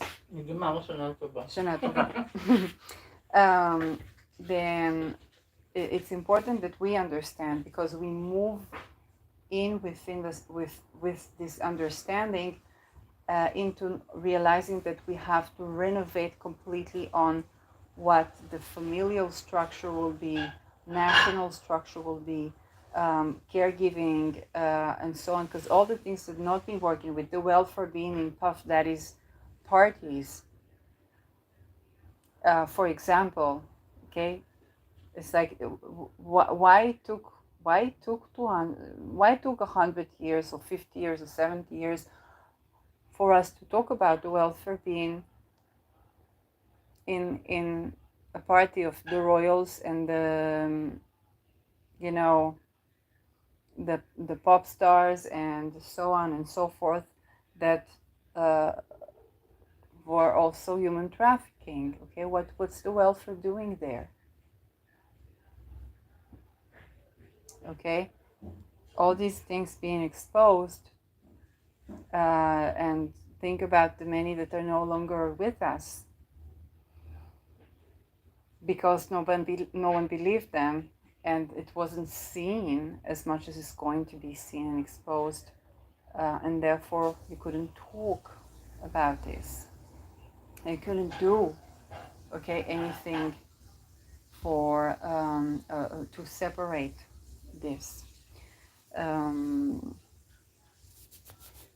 And so even if the Gegenüber is still not ready to understand, and might not be the case, they might understand or they might have it from the see from other perspective and so on, the fact that each person or people understand is important enough for them to be able to understand why do we have to, after we change and change and change, for many people is housing, some countries, some relationships, some jobs, some this, why we have to make another change.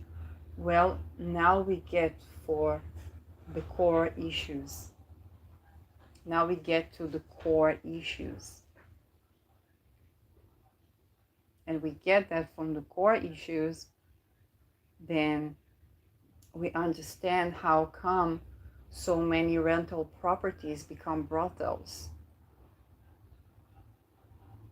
and so much trafficking within these brothels, where the architects, it's not even who built the houses, the owner, the architects were masons that were incest cults. Okay, with everything that entails. Even the Me Too, I had a good a friend that Me Too veteran, and her family was high rank in the army. And when I began to address, for the Masons, she suddenly didn't say, I don't understand so much what you're talking about, maybe it's my problem. To which, of course, I did not accept for this gaslighting. But it's also true that I released, I released not with a grudge, but I released completely because I understand the depth of what it touches. And it's one thing to be exposing of, Me Too veteran. You say it can be the father, it can be the this, it can be the that. When we and even she addressed cult, but when we talk about what is this cult, what does this cult do, what else does this cult do, satanic ritual abuse, okay? And so that dredges up family secrets of even people who are around the Me Too, okay? Because even if it's not their family, the families around, it is. And one thing I can say that I did before I knew what this thing is going to bring up is I said, when I addressed the satanic ritual abuse and stuff like that, I said I turned to my ancestors, and I turned to receive healing from my ancestral lineage, within my lineage, okay? So because and that was very good that I did it, because this is where you address it at home. And the closest it is to home, the more difficult. The people that I knew, even Netherlands, even people, celebrities that I knew, knew their chart, knew their energy for so and so years versus so and so months versus just recently, is a different process. And the more you knew the person, the process was lengthier, because you didn't want to assume, you didn't this, you didn't that, you take all the leverage, all the space, all the this, all the that, sometimes to the point that it's like, hey, why with this person that, like, why with them you get this immediately, but here you don't get it immediately. Here everything is like, you need to, and so this is very powerful and very profound and very intimate. And then when we talk about Pluto at the end of Capricorn, this opposition to Mars, we are exposed to the very intimate lives of those at the very elite, hidden elite. But this also brings certain unions where you think about the homeless person, even thinking through the blood, okay, the plasma medicine that is given to like elite and high ranks is comprised of basically people that are having multiple addictions and are in the street and are going for the $20 and donate blood and then donate again, almost ruin their bodies. This is the energy that's being put in the elite, in the blood. And then how do they say we are? The blood of this, the blood of that, the blood of that. Israelis can't do DNA.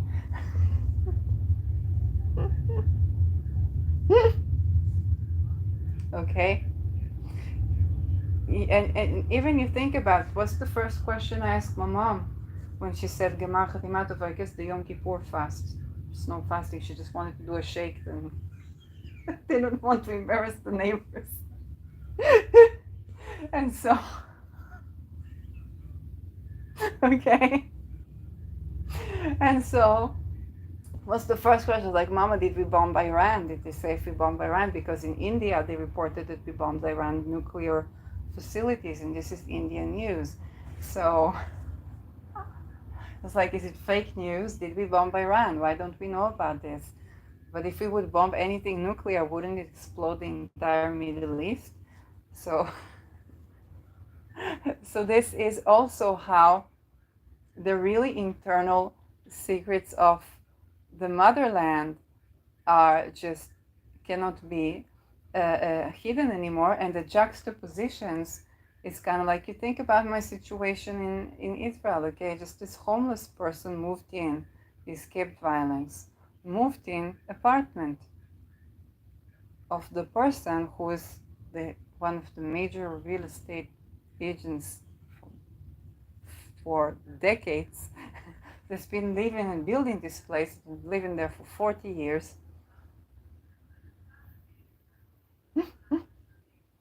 Okay? And the can't you see that I've been getting from Netherlands.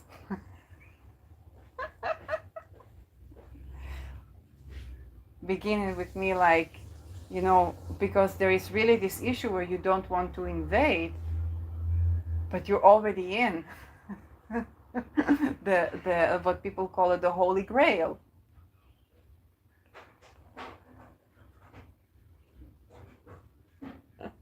And nobody tells you that even. Okay?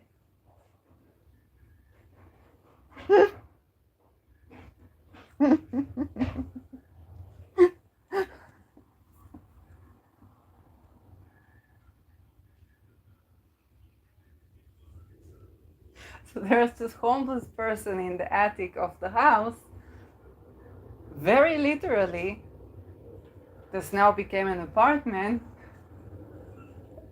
and they're moving stuff around. This I like, this needs to change, this, so and so. Let's move the energy around, okay?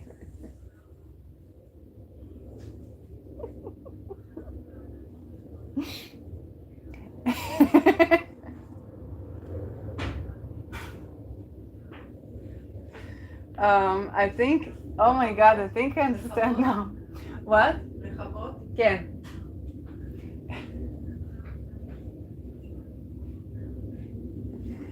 And so, this is, so when you think about your family, so you think about, you know, when the parents die or something like that, you go and you go through their stuff, all the things you find there And I'm like, this is the Mars Pluto opposition.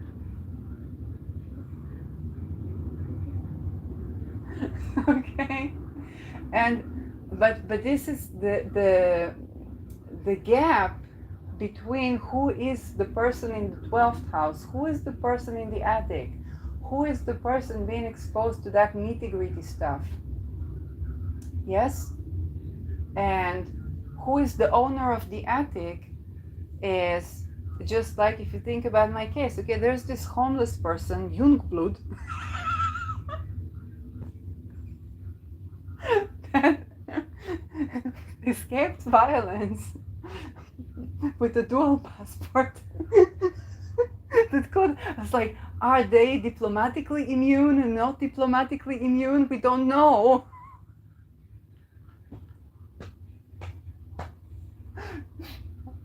And they're just living in this place where people come from North Africa, Morocco, and build an empire. And now there's this person in the attic. The Dutch person was a homeless that's coming to live in that place when they escaped both Israel and Netherlands.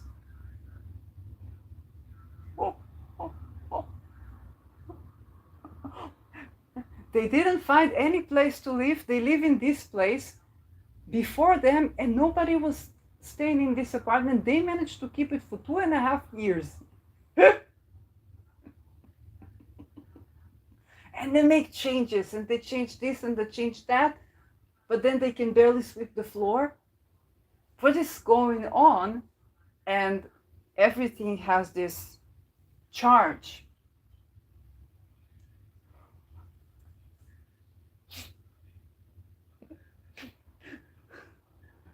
Okay, so you think about all these juxtapositions, both with the who is high rank, who is low rank, men and women,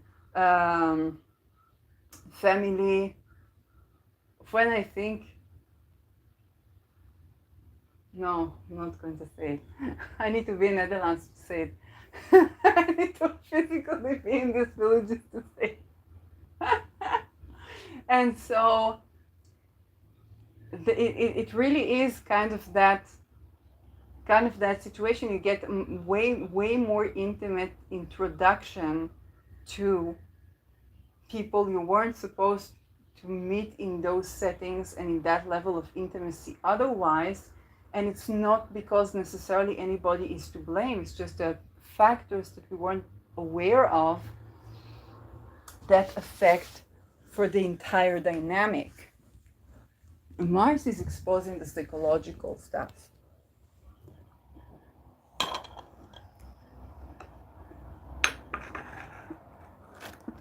It's like a really no secret left, okay, for unexposed. And then we get a weird situation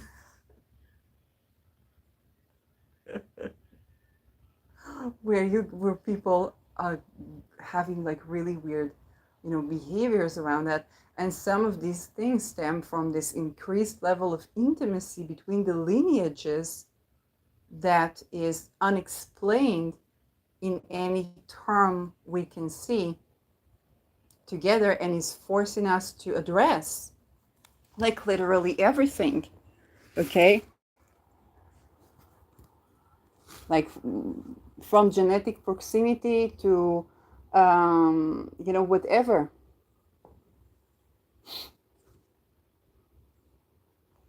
And so and with the 12th house, okay, which is given, why am I saying 12th house? Because Mars Pluto is exposing of the hidden. Cancer is memory, but also repressed memories, childhood, upbringing, caregiving, all these things. And everything's just so fucking intimate. And it's intimate with places that can be so apparently it's like it's hidden intimacy. So on the surface it can seem like, how come? Okay. And on the surface it can seem like, how come? You cannot hide your thoughts too much. You cannot hide.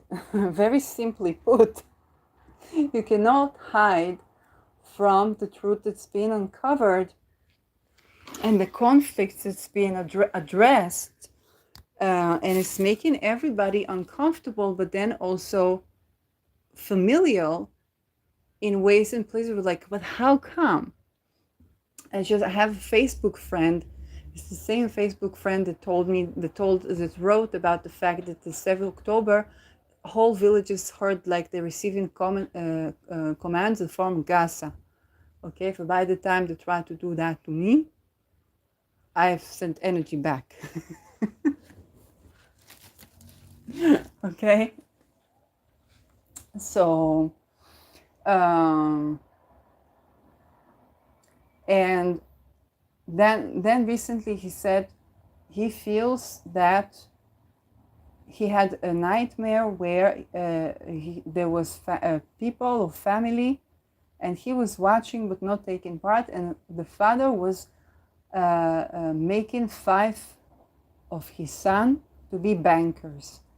And he said it felt like nightmare, and he didn't want to be there, and he was not taking part of that. Apparently, this person had ancestry for family Rothschild, but they were not particularly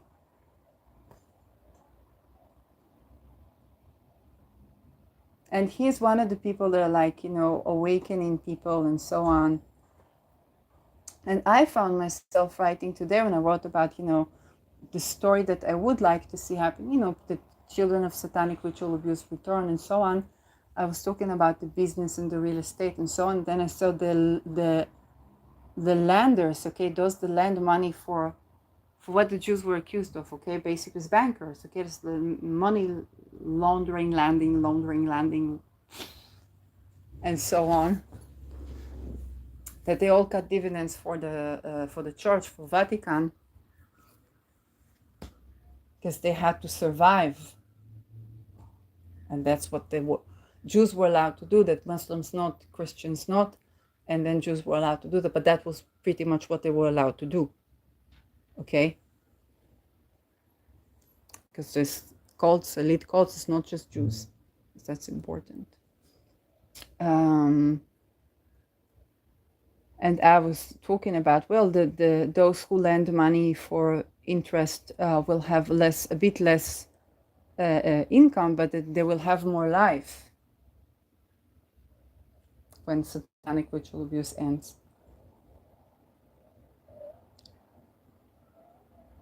And I'm like, I don't even know what relates to my grandfather's lineage, or like things I don't even know.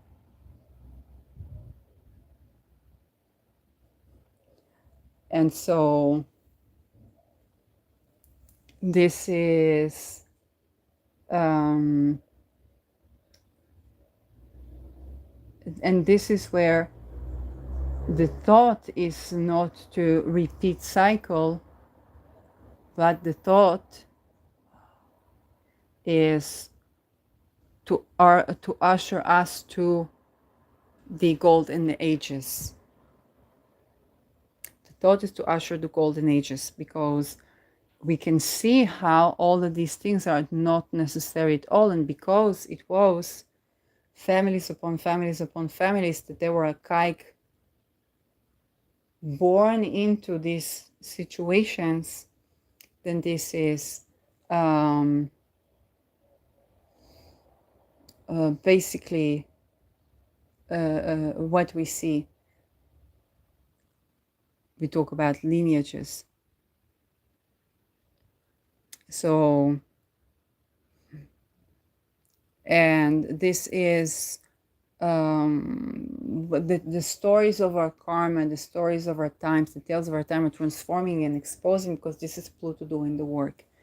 of exposure, but then it has this square to Eris still, and Eris is the marginalized. There's the Pluto story of unraveling, uncovering, and then Eris is another story, okay, who has been marginalized all along, okay? So let's say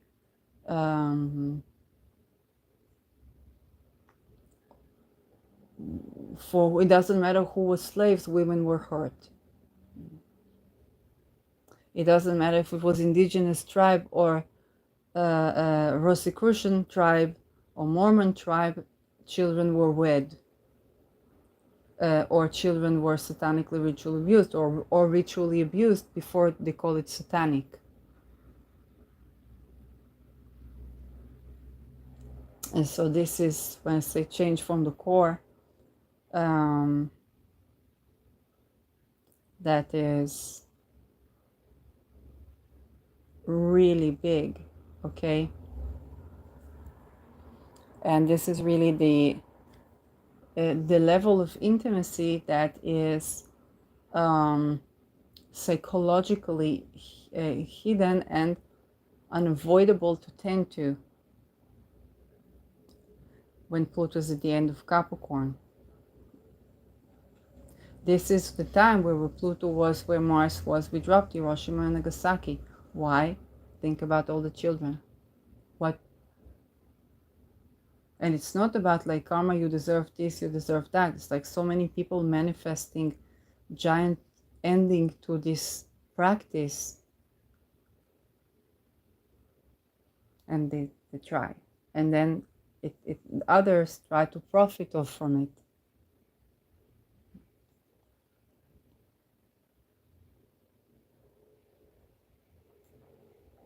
And so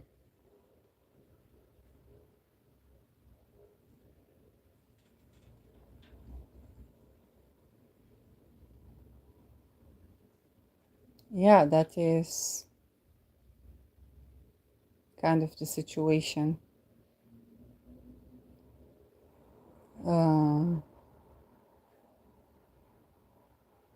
And then we are on a completely different timeline at the same time.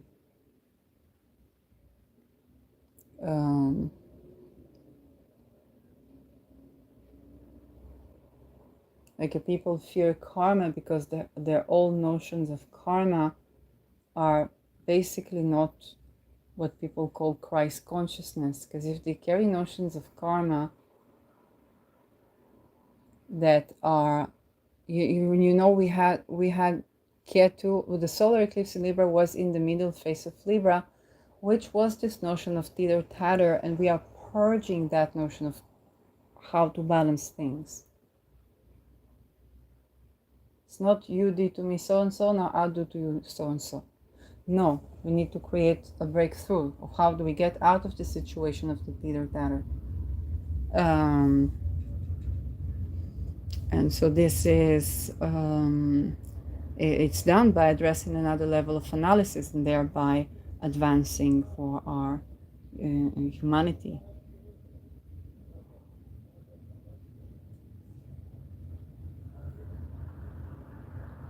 And connecting things that weren't connected before, and that is actually facilitated. It's actually, there's access to that.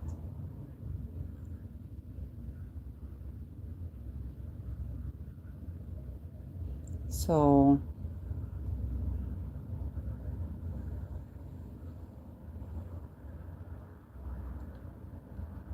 this is where Mars is doing its job, okay, severing ties with what no longer serve, or incarnating something, okay, creating something, trying this, trying that, and so that is okay. Well, basically, when you think about this thing, you think about the level of tenderness needed to tend to these things. I think about also level of intimacy, because people united by their level of intimacy, and that can be based on grief and loss, but also based on what the lineage been through, so stories of slavery, fathers and daughters, and so on. Really unconscious things that build upon this as well. Fathers and sons, mothers, daughters, it's kind of like all that.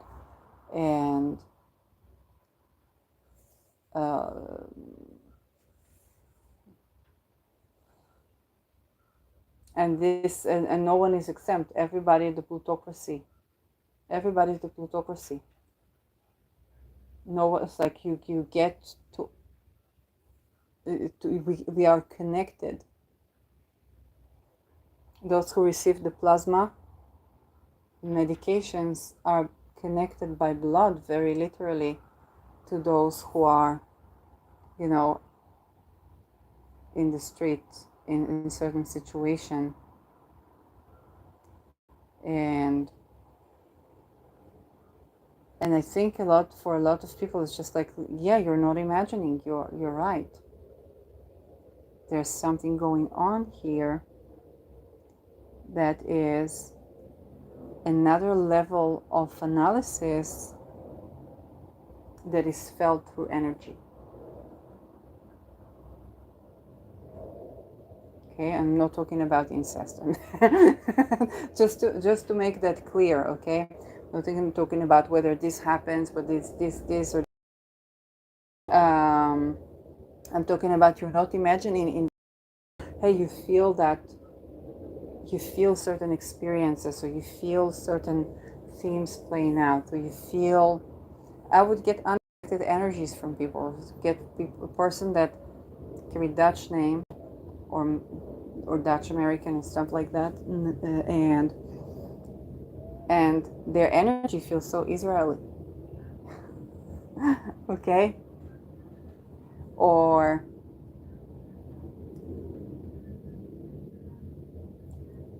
things that are like analogous in energy, okay, analogous to my ancestry, analogous to this, analogous to that, and then through that I understand certain hidden secret, or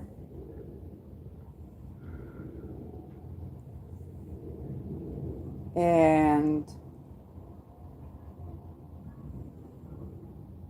even things that are being revealed almost telepathically with people you haven't seen in person.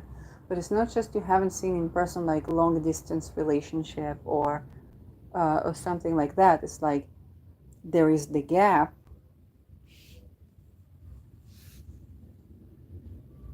that is,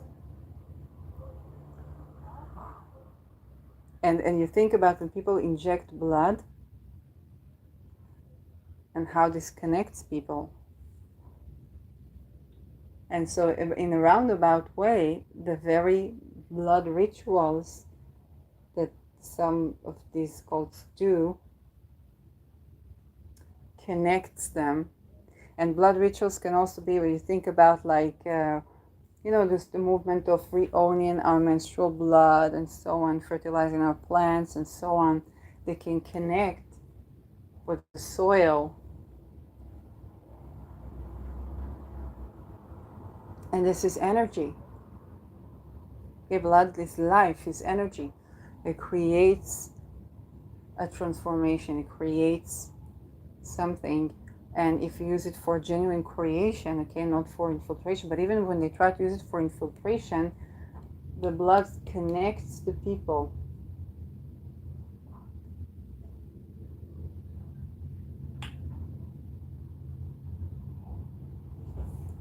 And so there's also the animals that we eat and so on and so forth that we tend, okay, for the energy. And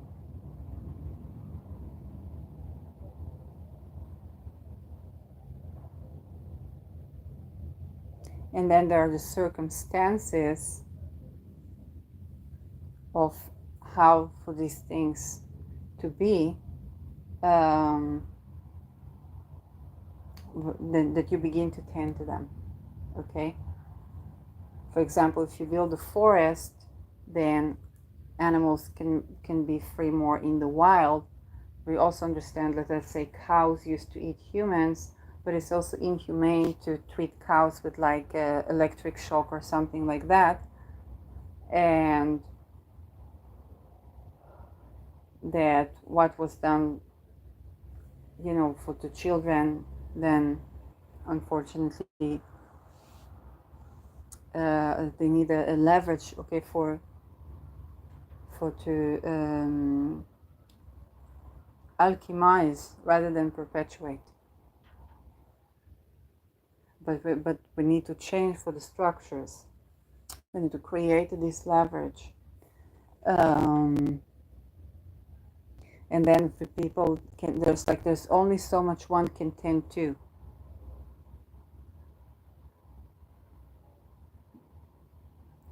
And so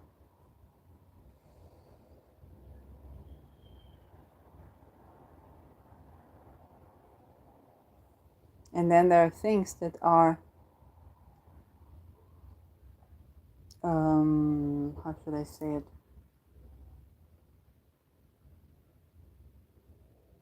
The way that things were done was like this intense karma. But the way that we're moving into is golden ages, and that also we have to grow with love. And so,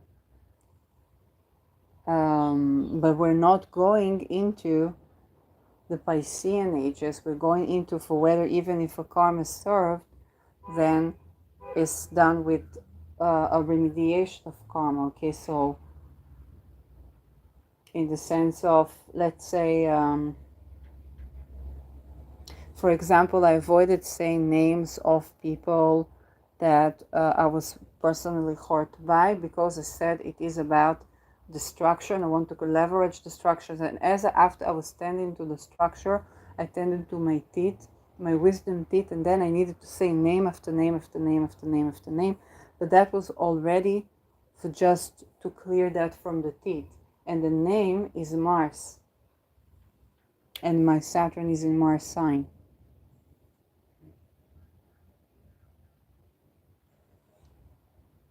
But there's a sense of alchemy that's going when the energy is exerted, and the more we tend to that, the more we kind of like dissolve the karma without going to stages of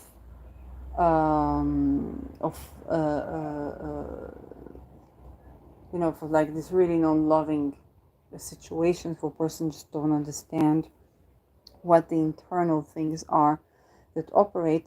The creation of more space in between these realms can be facilitated in order to assist for us to process of whatever is cyclical or karmic or accumulation of action and so on, for that to be facilitated again.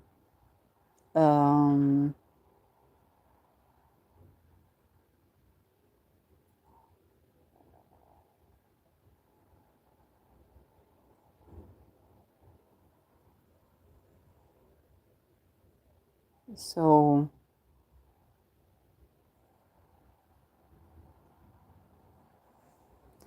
there and with the interconnectedness, there is understanding that we're also aspiring for to be sovereign, because we're also sovereign.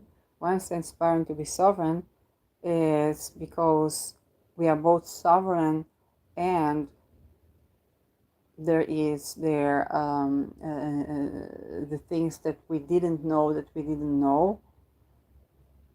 that affecting for our choices.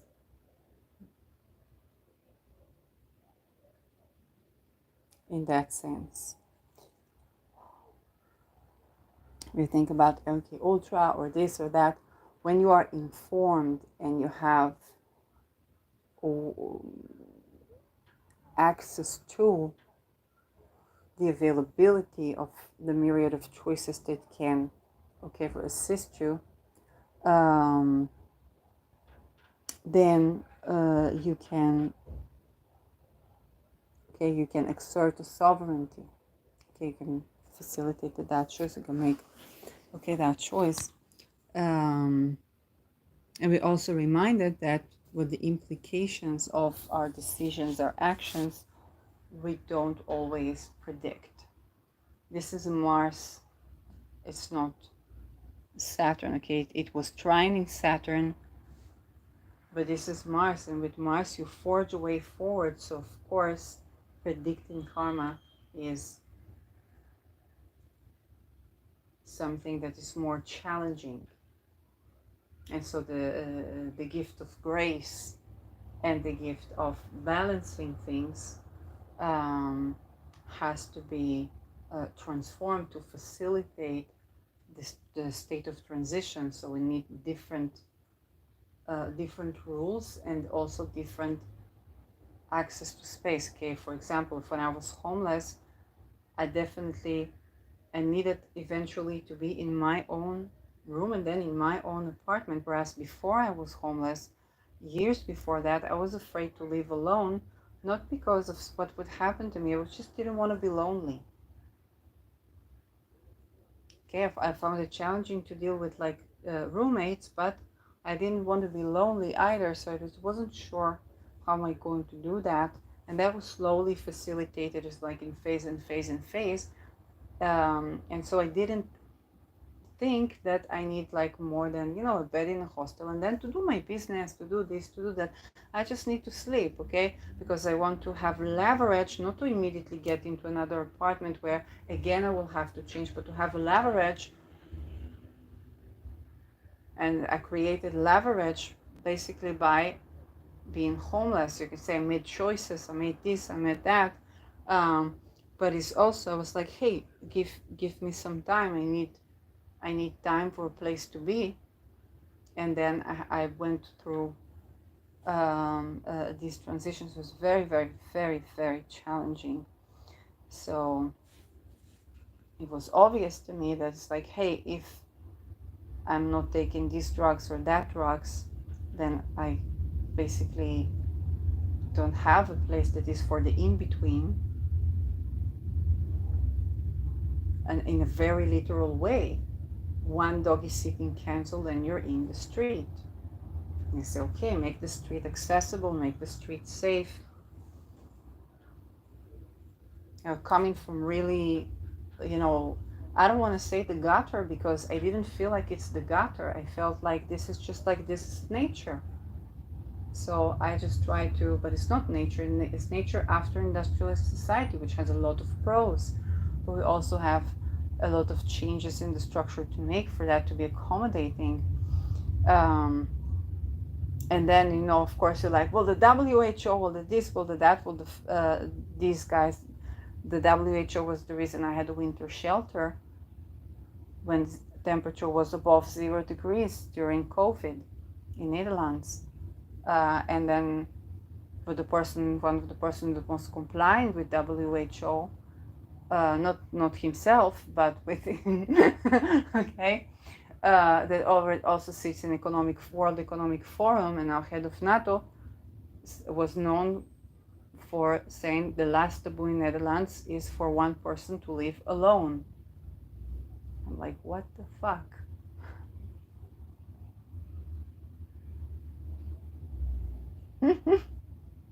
You see all these transitions where when you are, yes, not homeless, you think, okay, what I need? I need a bed, I need a room, I need that. Then homeless, you understand what you actually need. And you're like, oh, I actually need a house. Good morning. Homeless people need housing.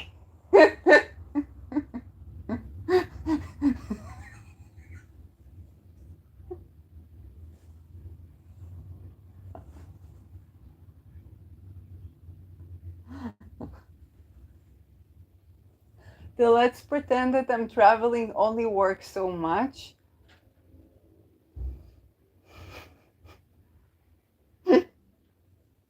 Okay?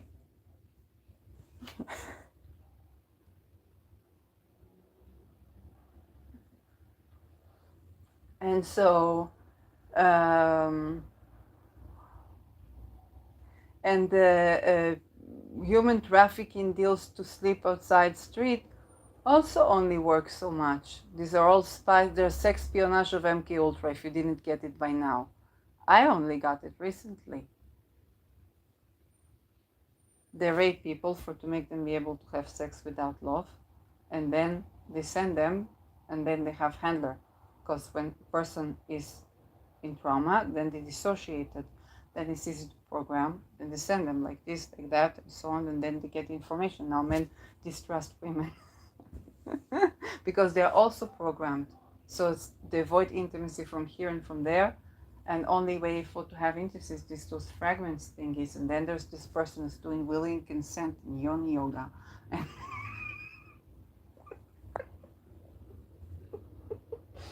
And very literally fucks up the fucked up system.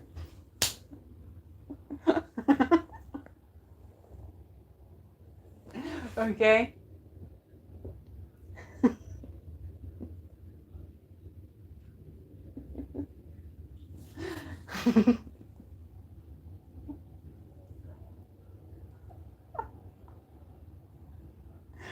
So those juxtapositions are also very, they're direct. It's direct opposition. Something is at 12 o'clock from you, but that something is not just opponent, but it's also Gegenüber, and it's also a little bit a doppelganger. Is something that was very accessible for soldiers in frontiers in the Second World War, but because we are fighting with technology and more so than people more and more, is less and less accessible, but is more and more accessible in astral realm.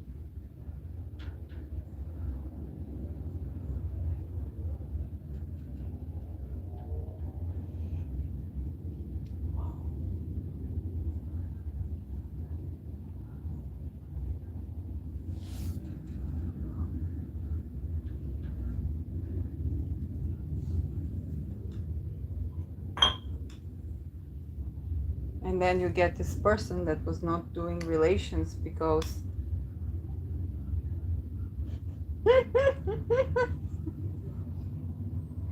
they're just not so, they don't know how to do it. It's like, what do you think other people, they're wanting to incest cults? What do you think they know how to do it?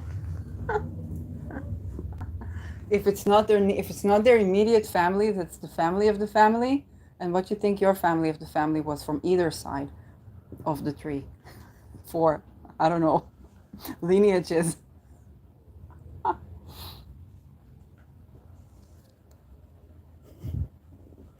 So that's pretty much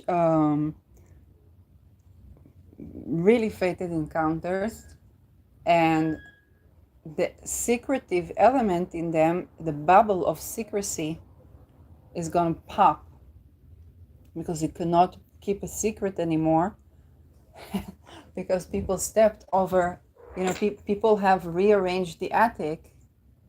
And I remember when I had kittens and they were running around the apartment. They were really running around the apartment. It was like, this is an energy cleanse. They're bringing good energy to every corner of the house. And so, but you think about, us people, they were not like kittens. But we kind of are at the same time. And, you're discovering stuff, and yeah.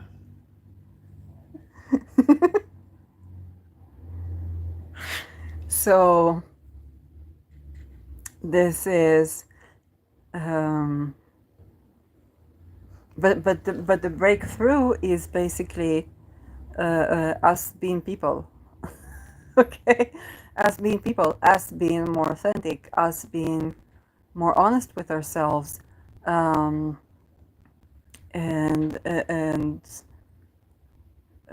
we can say facing a collective shadow that is ancestral, but this is globally ancestral.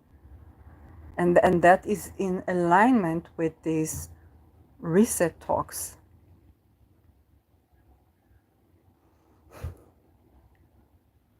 You think about, I talk about inbreeding, but actually you think about biodiversity. There's so much of colonialism is when one part of the world family began to practice biodiversity, and they decided to clone people with other bloodlines, first of all, to be able to procreate, but secondly, to merge with more qualities. This is what racism is usually working in nature, that you merge with more qualities. Um, but then also cannibalism. So, oh God, no.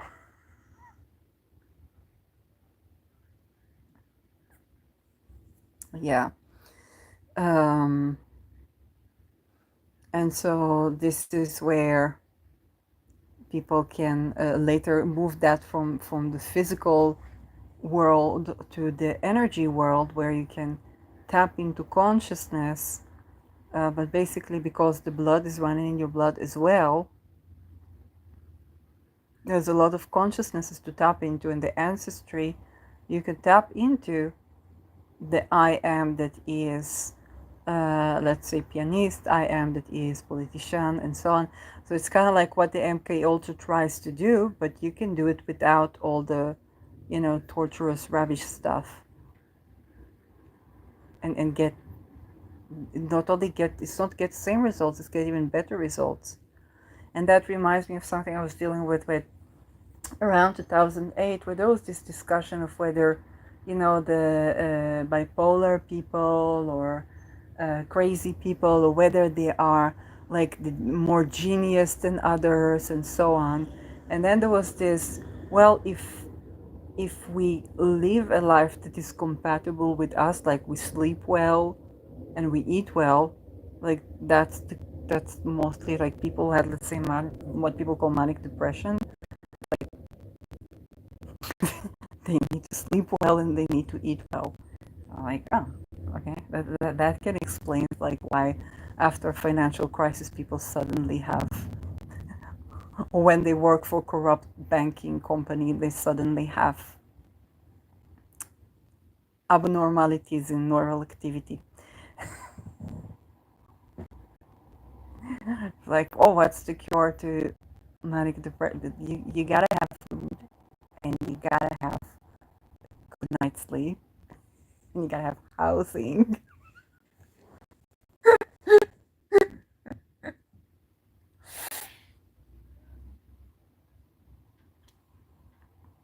And so,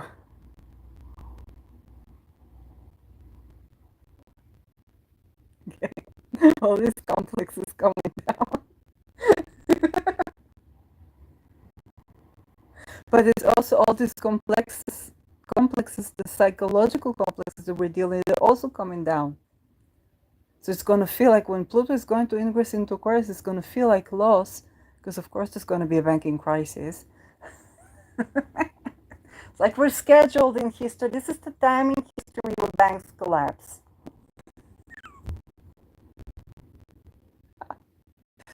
But we are internally understanding, we're internally processing and purging the internal complexes that allowed these,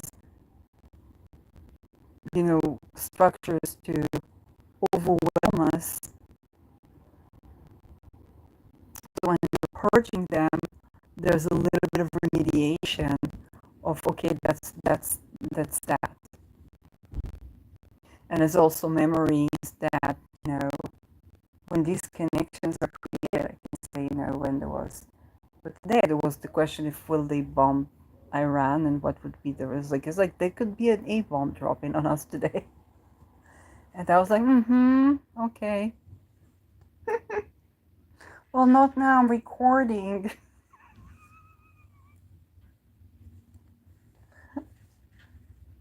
And I can definitely say certain energies were assisting in that sense of peace,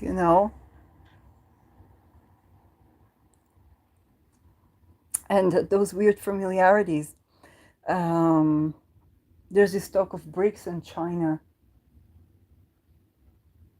That's There was a research done about when people here receive channeling, and so in United States people usually are haunted, whereas in China people receive channeling that are calming messages from their leaders. I don't know if it helps because they have like the dead fans, but they also have the hidden channelings from the leaders of like the calming, like there's like the connection that's stabilizing and supporting through this dumb fuckery global weird shit that's happening. It's global. It's not just China. Okay? So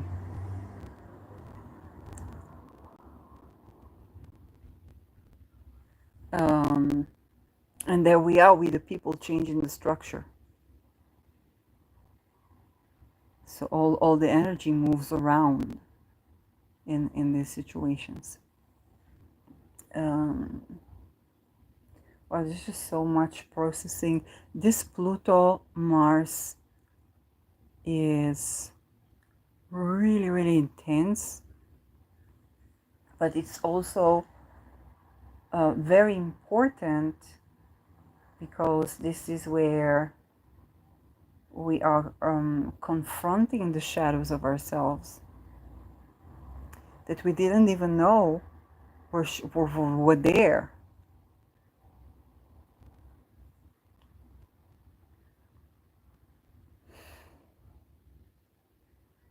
Now, I want to go back a little to the analogy of 12 houses, because now that the moon is in my 12 house, it's more accessible to me. Pluto Mars can be this invasive energy, it's confrontational energy, but this invasive energy where something is at your subconscious of subconscious, because both Mars in Cancer and Mars opposing Pluto.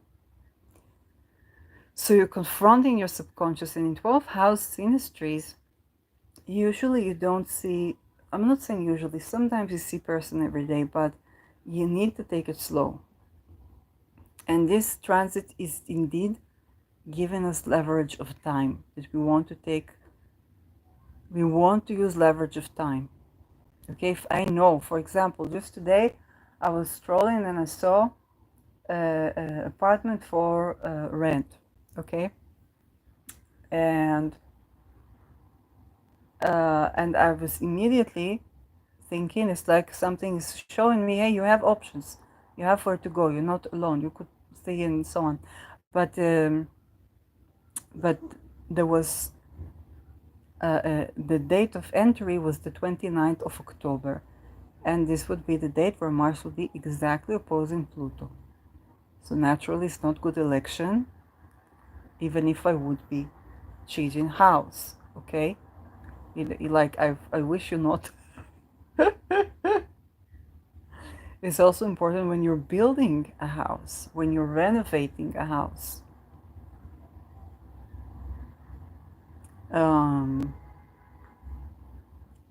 And so, and also there is fear that there are going to be boots on ground.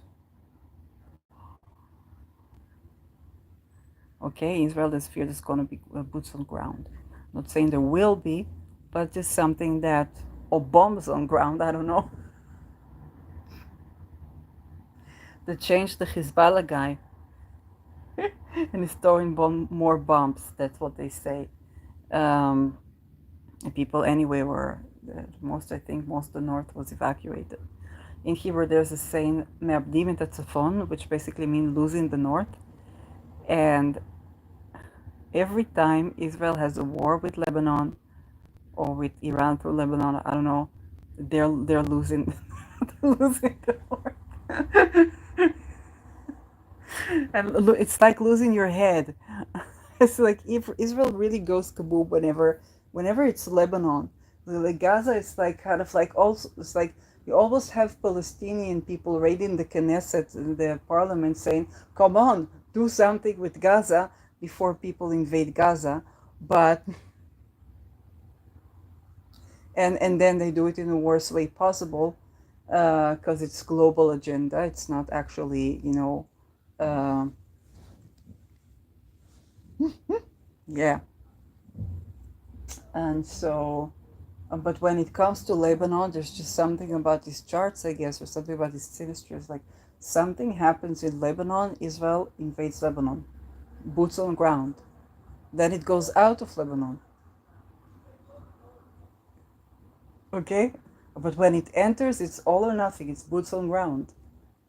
So there is a fear that's going to be a boots on ground issue, or something, really massive. And so it's like, that doesn't seem like a good idea to renew or to sign a contract, or, you know, or to buy an estate at that day. Like, you would have a timestamp on your real estate with the Mars opposing Pluto. I wish you not. Okay, wait for the trine, wait for the sextile, if you want to like increase the value or something like that. This is bubble pop, real estate bubble pop.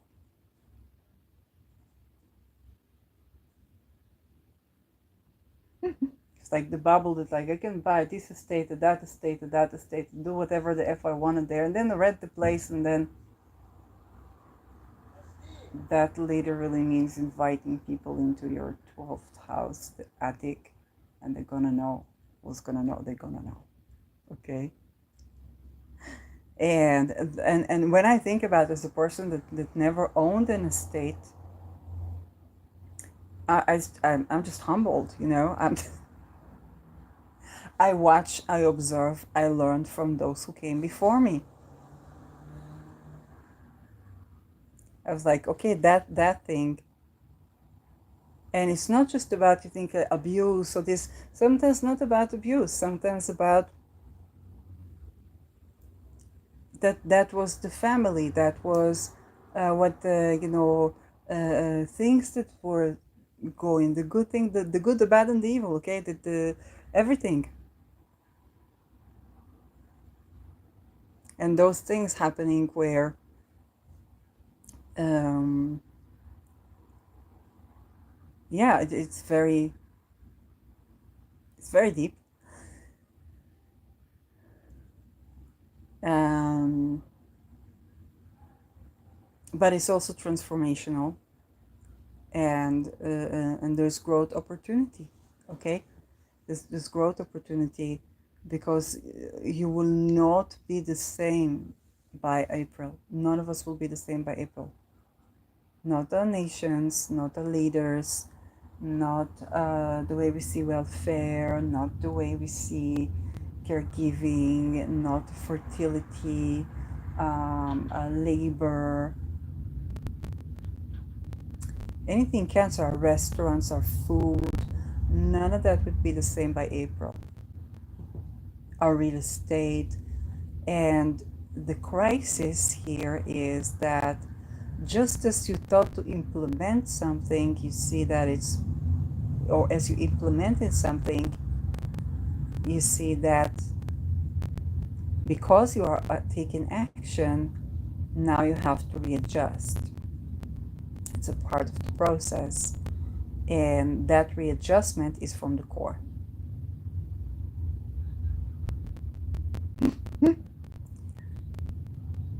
If it is seventh and first house for you, it's not about home, like housing alone. Then any business partnerships, or businesses, or contractual partnerships of any kind. This is where you definitely, this is, something is breaking in the structure that you won't cross this point for the same. I'm not saying necessarily separation, but definitely something's changing from the core. Okay, it's not for nothing that the third chart of Netherlands, I'm still not doing that. I was trying to do that technically, that I was losing energy and so on. It's like I still am not doing that, because this is, yes, it is Rahu and ascendant in my 5th house, mid-heaven, I don't remember, I think is somewhere between my Mercury and Venus, or Mercury and Lilith even.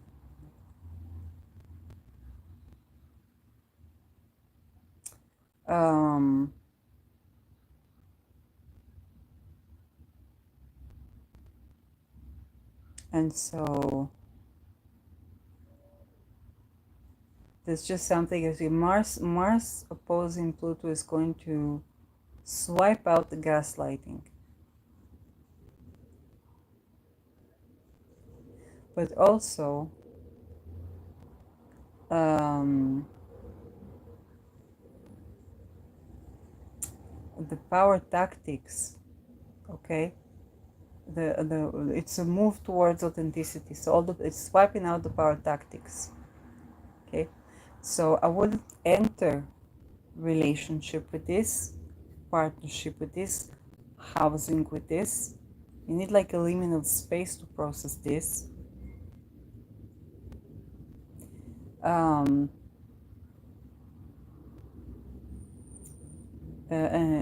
When it comes to separation, then it... Wait! No! When it comes to separation, you see how long this video is? It's because of this intensity. Yeah, duration. Not, yeah, this also. When it comes to separation, if it's separation, it can be if you've had, let's say, consecutive housing, consecutive works, consecutive partnerships, and you're like, oh, what is going on?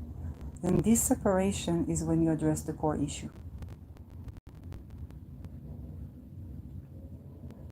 But the separation is not just from this group or this, that, or this, that. Okay, separation is really, really something transforms from the core, and you leave the past in the past.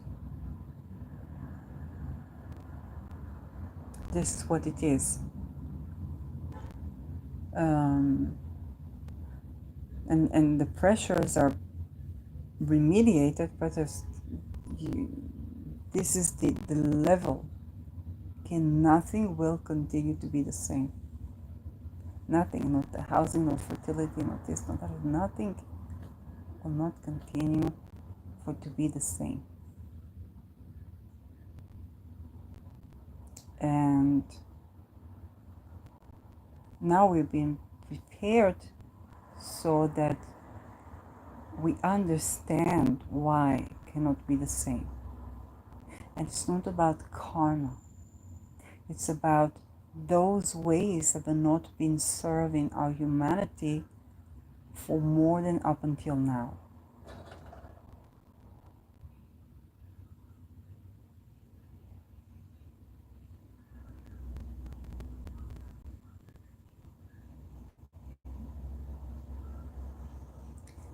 But we also already receiving, especially now with Moon in Aquarius, we're already receiving what is better. And the Moon is decreasing, it's reducing stuff. So this is crisis. It's crisis where, just like if I take it, if I take it to the real estate, it's like it's breaking from, oh my God, I remember there was, before the eclipse in Libra, I was taking a walk, and I was with energy. Yes, immediately Peter showed up, and I don't think it was the age of when he died. And I was looking at nature and thinking about Netherlands, about the heritages and Israel, and adjacency of those in the really, really close. I think some secret is going to be exposed of how we close. And it's to do with this third chart. And I was looking at the lights, the city lights, and they were like the eclipse. They're showing like the eclipse. I had this video when I was in Iran. I'm not sure I was filming it even. I was looking at, and you wouldn't necessarily see it on camera because it was like optical illusion. That was not illusion, it was the eclipse. And now go back to it. It's like it's the cities. It's the cities. And I've been receiving stuff from the families like it's the cities.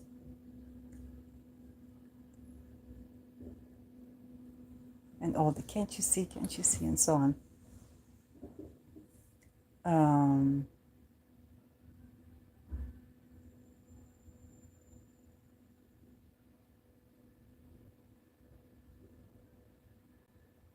So all of those weird, like,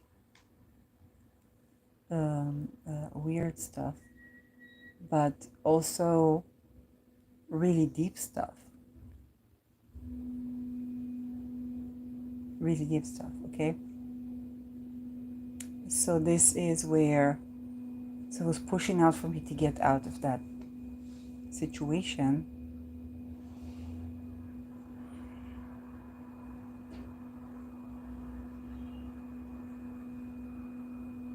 And so, and then there was the question of choice, and then I would be sitting at the airport listening to Jaguar Wright, kind of thinking about choices and kind of like validation is important so that you have access to choice. And those things. And then access to choice is important and so on. And then to make that choice is also important. Okay? But there was attempt to nudge me to make that choice, okay, to make, try to see where, try to see what, try to see this, try to see that, because the patterns that we're growing out of for some of the families are patterns of gaslighting, and it's not intentional. Okay, this is bad. It's like really toxic patterns, but it's all, and there are all those relational teachings that we got. Your partner's supposed to be like this. It was like, that's a freaking world war. There's a world war. There is a world right now. There is a world war. Can we do? Can we do the relational stuff later? I was like, yeah, well.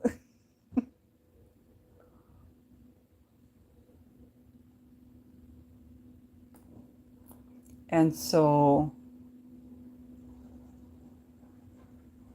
that's pretty much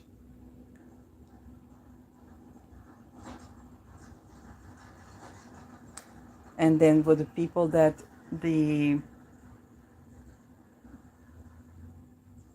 with the patterns were like MK Ultra, this is a part of the opposition. Okay, this is a part of the opposition.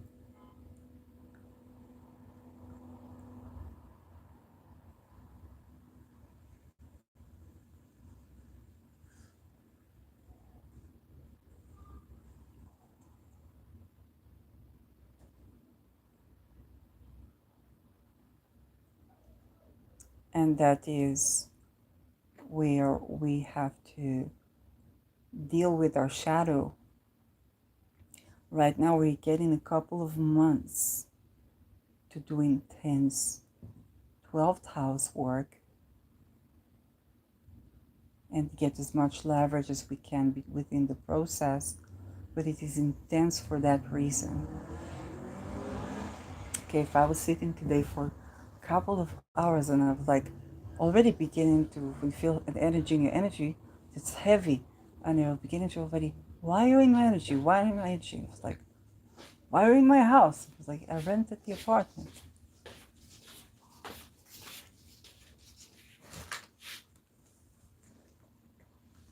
And those are the chemical process happening. And that is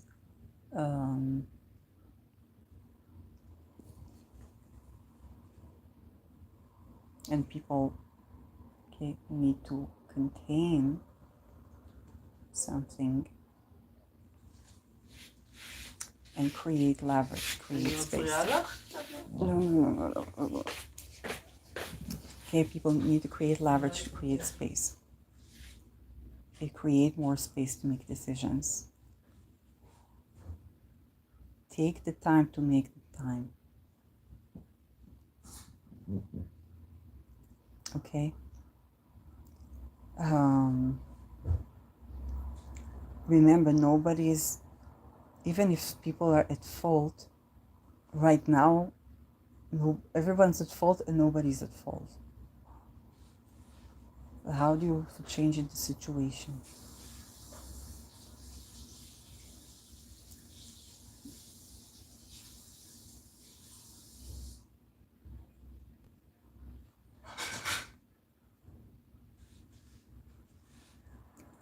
The structure is changing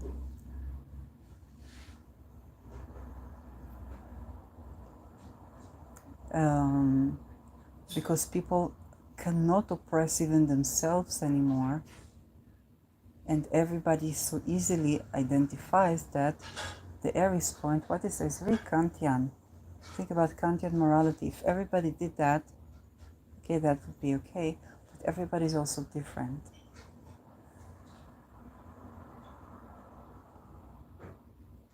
And we have to accommodate for our differences in the liminal space between the old world and the new world.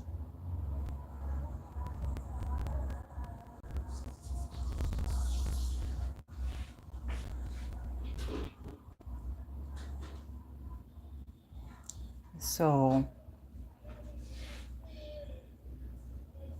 what people were predicting, oh, this will be this will be that, they will do this will do that, they think they predict the actions, they cannot. And it's also including for themselves. Okay?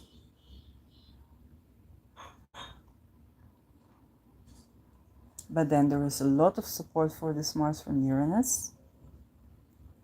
It's like there's going to be rebellious action. And with Uranus, the support even, also with Neptune, is coming from unexpected places. When I began to work with Algol, I wasn't expecting to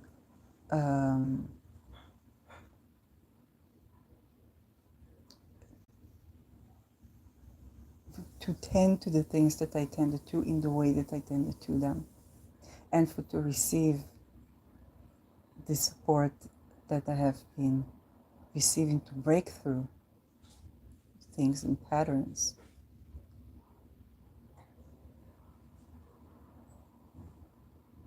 Also to make necessary changes where it's coming from even.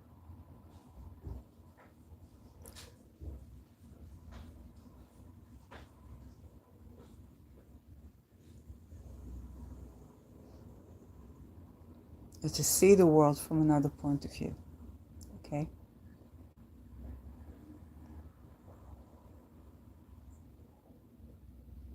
So this is why the videos around this area are beginning to get an astrology podcast length. And that level of intensity is contained within the remedial aspects, but also within the sign of Cancer.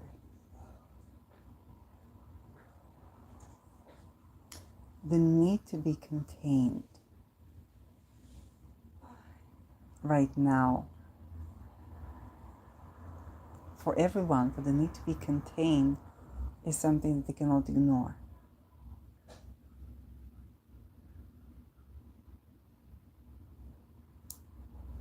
but it's also something's being facilitated. You're contained within this process.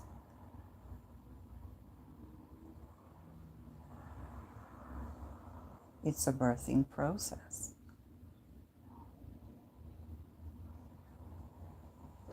You're contained within this process.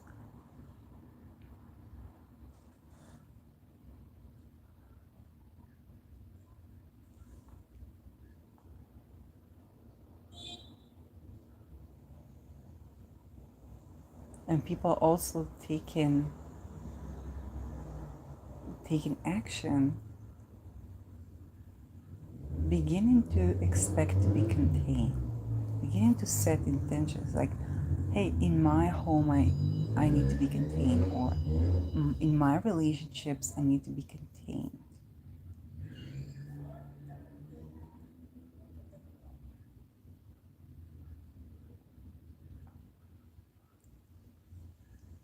And the ability to contain ourselves and others is becoming more apparent here.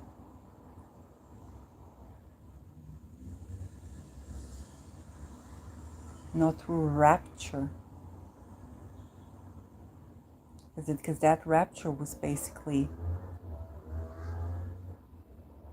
we needed containing.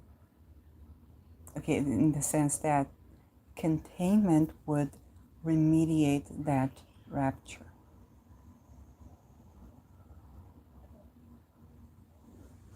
And it's something that is more and more accessible for more and more people to create the rapture for the access being contained.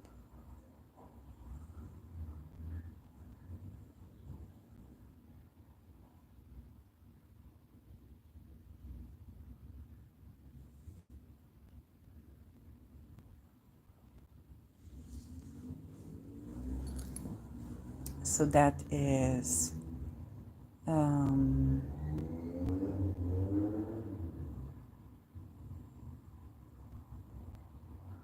that is where the remediation is coming from.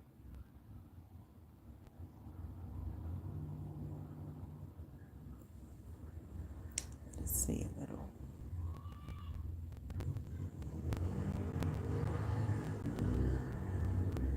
Oh, Saturn. Yeah, so we're going to call on Deneb Algedi for that. And you see how the midheaven was traveling through the moon when I talked about containment. And ascendant conjunct in Rahu as I speak. So I'm going to release it at that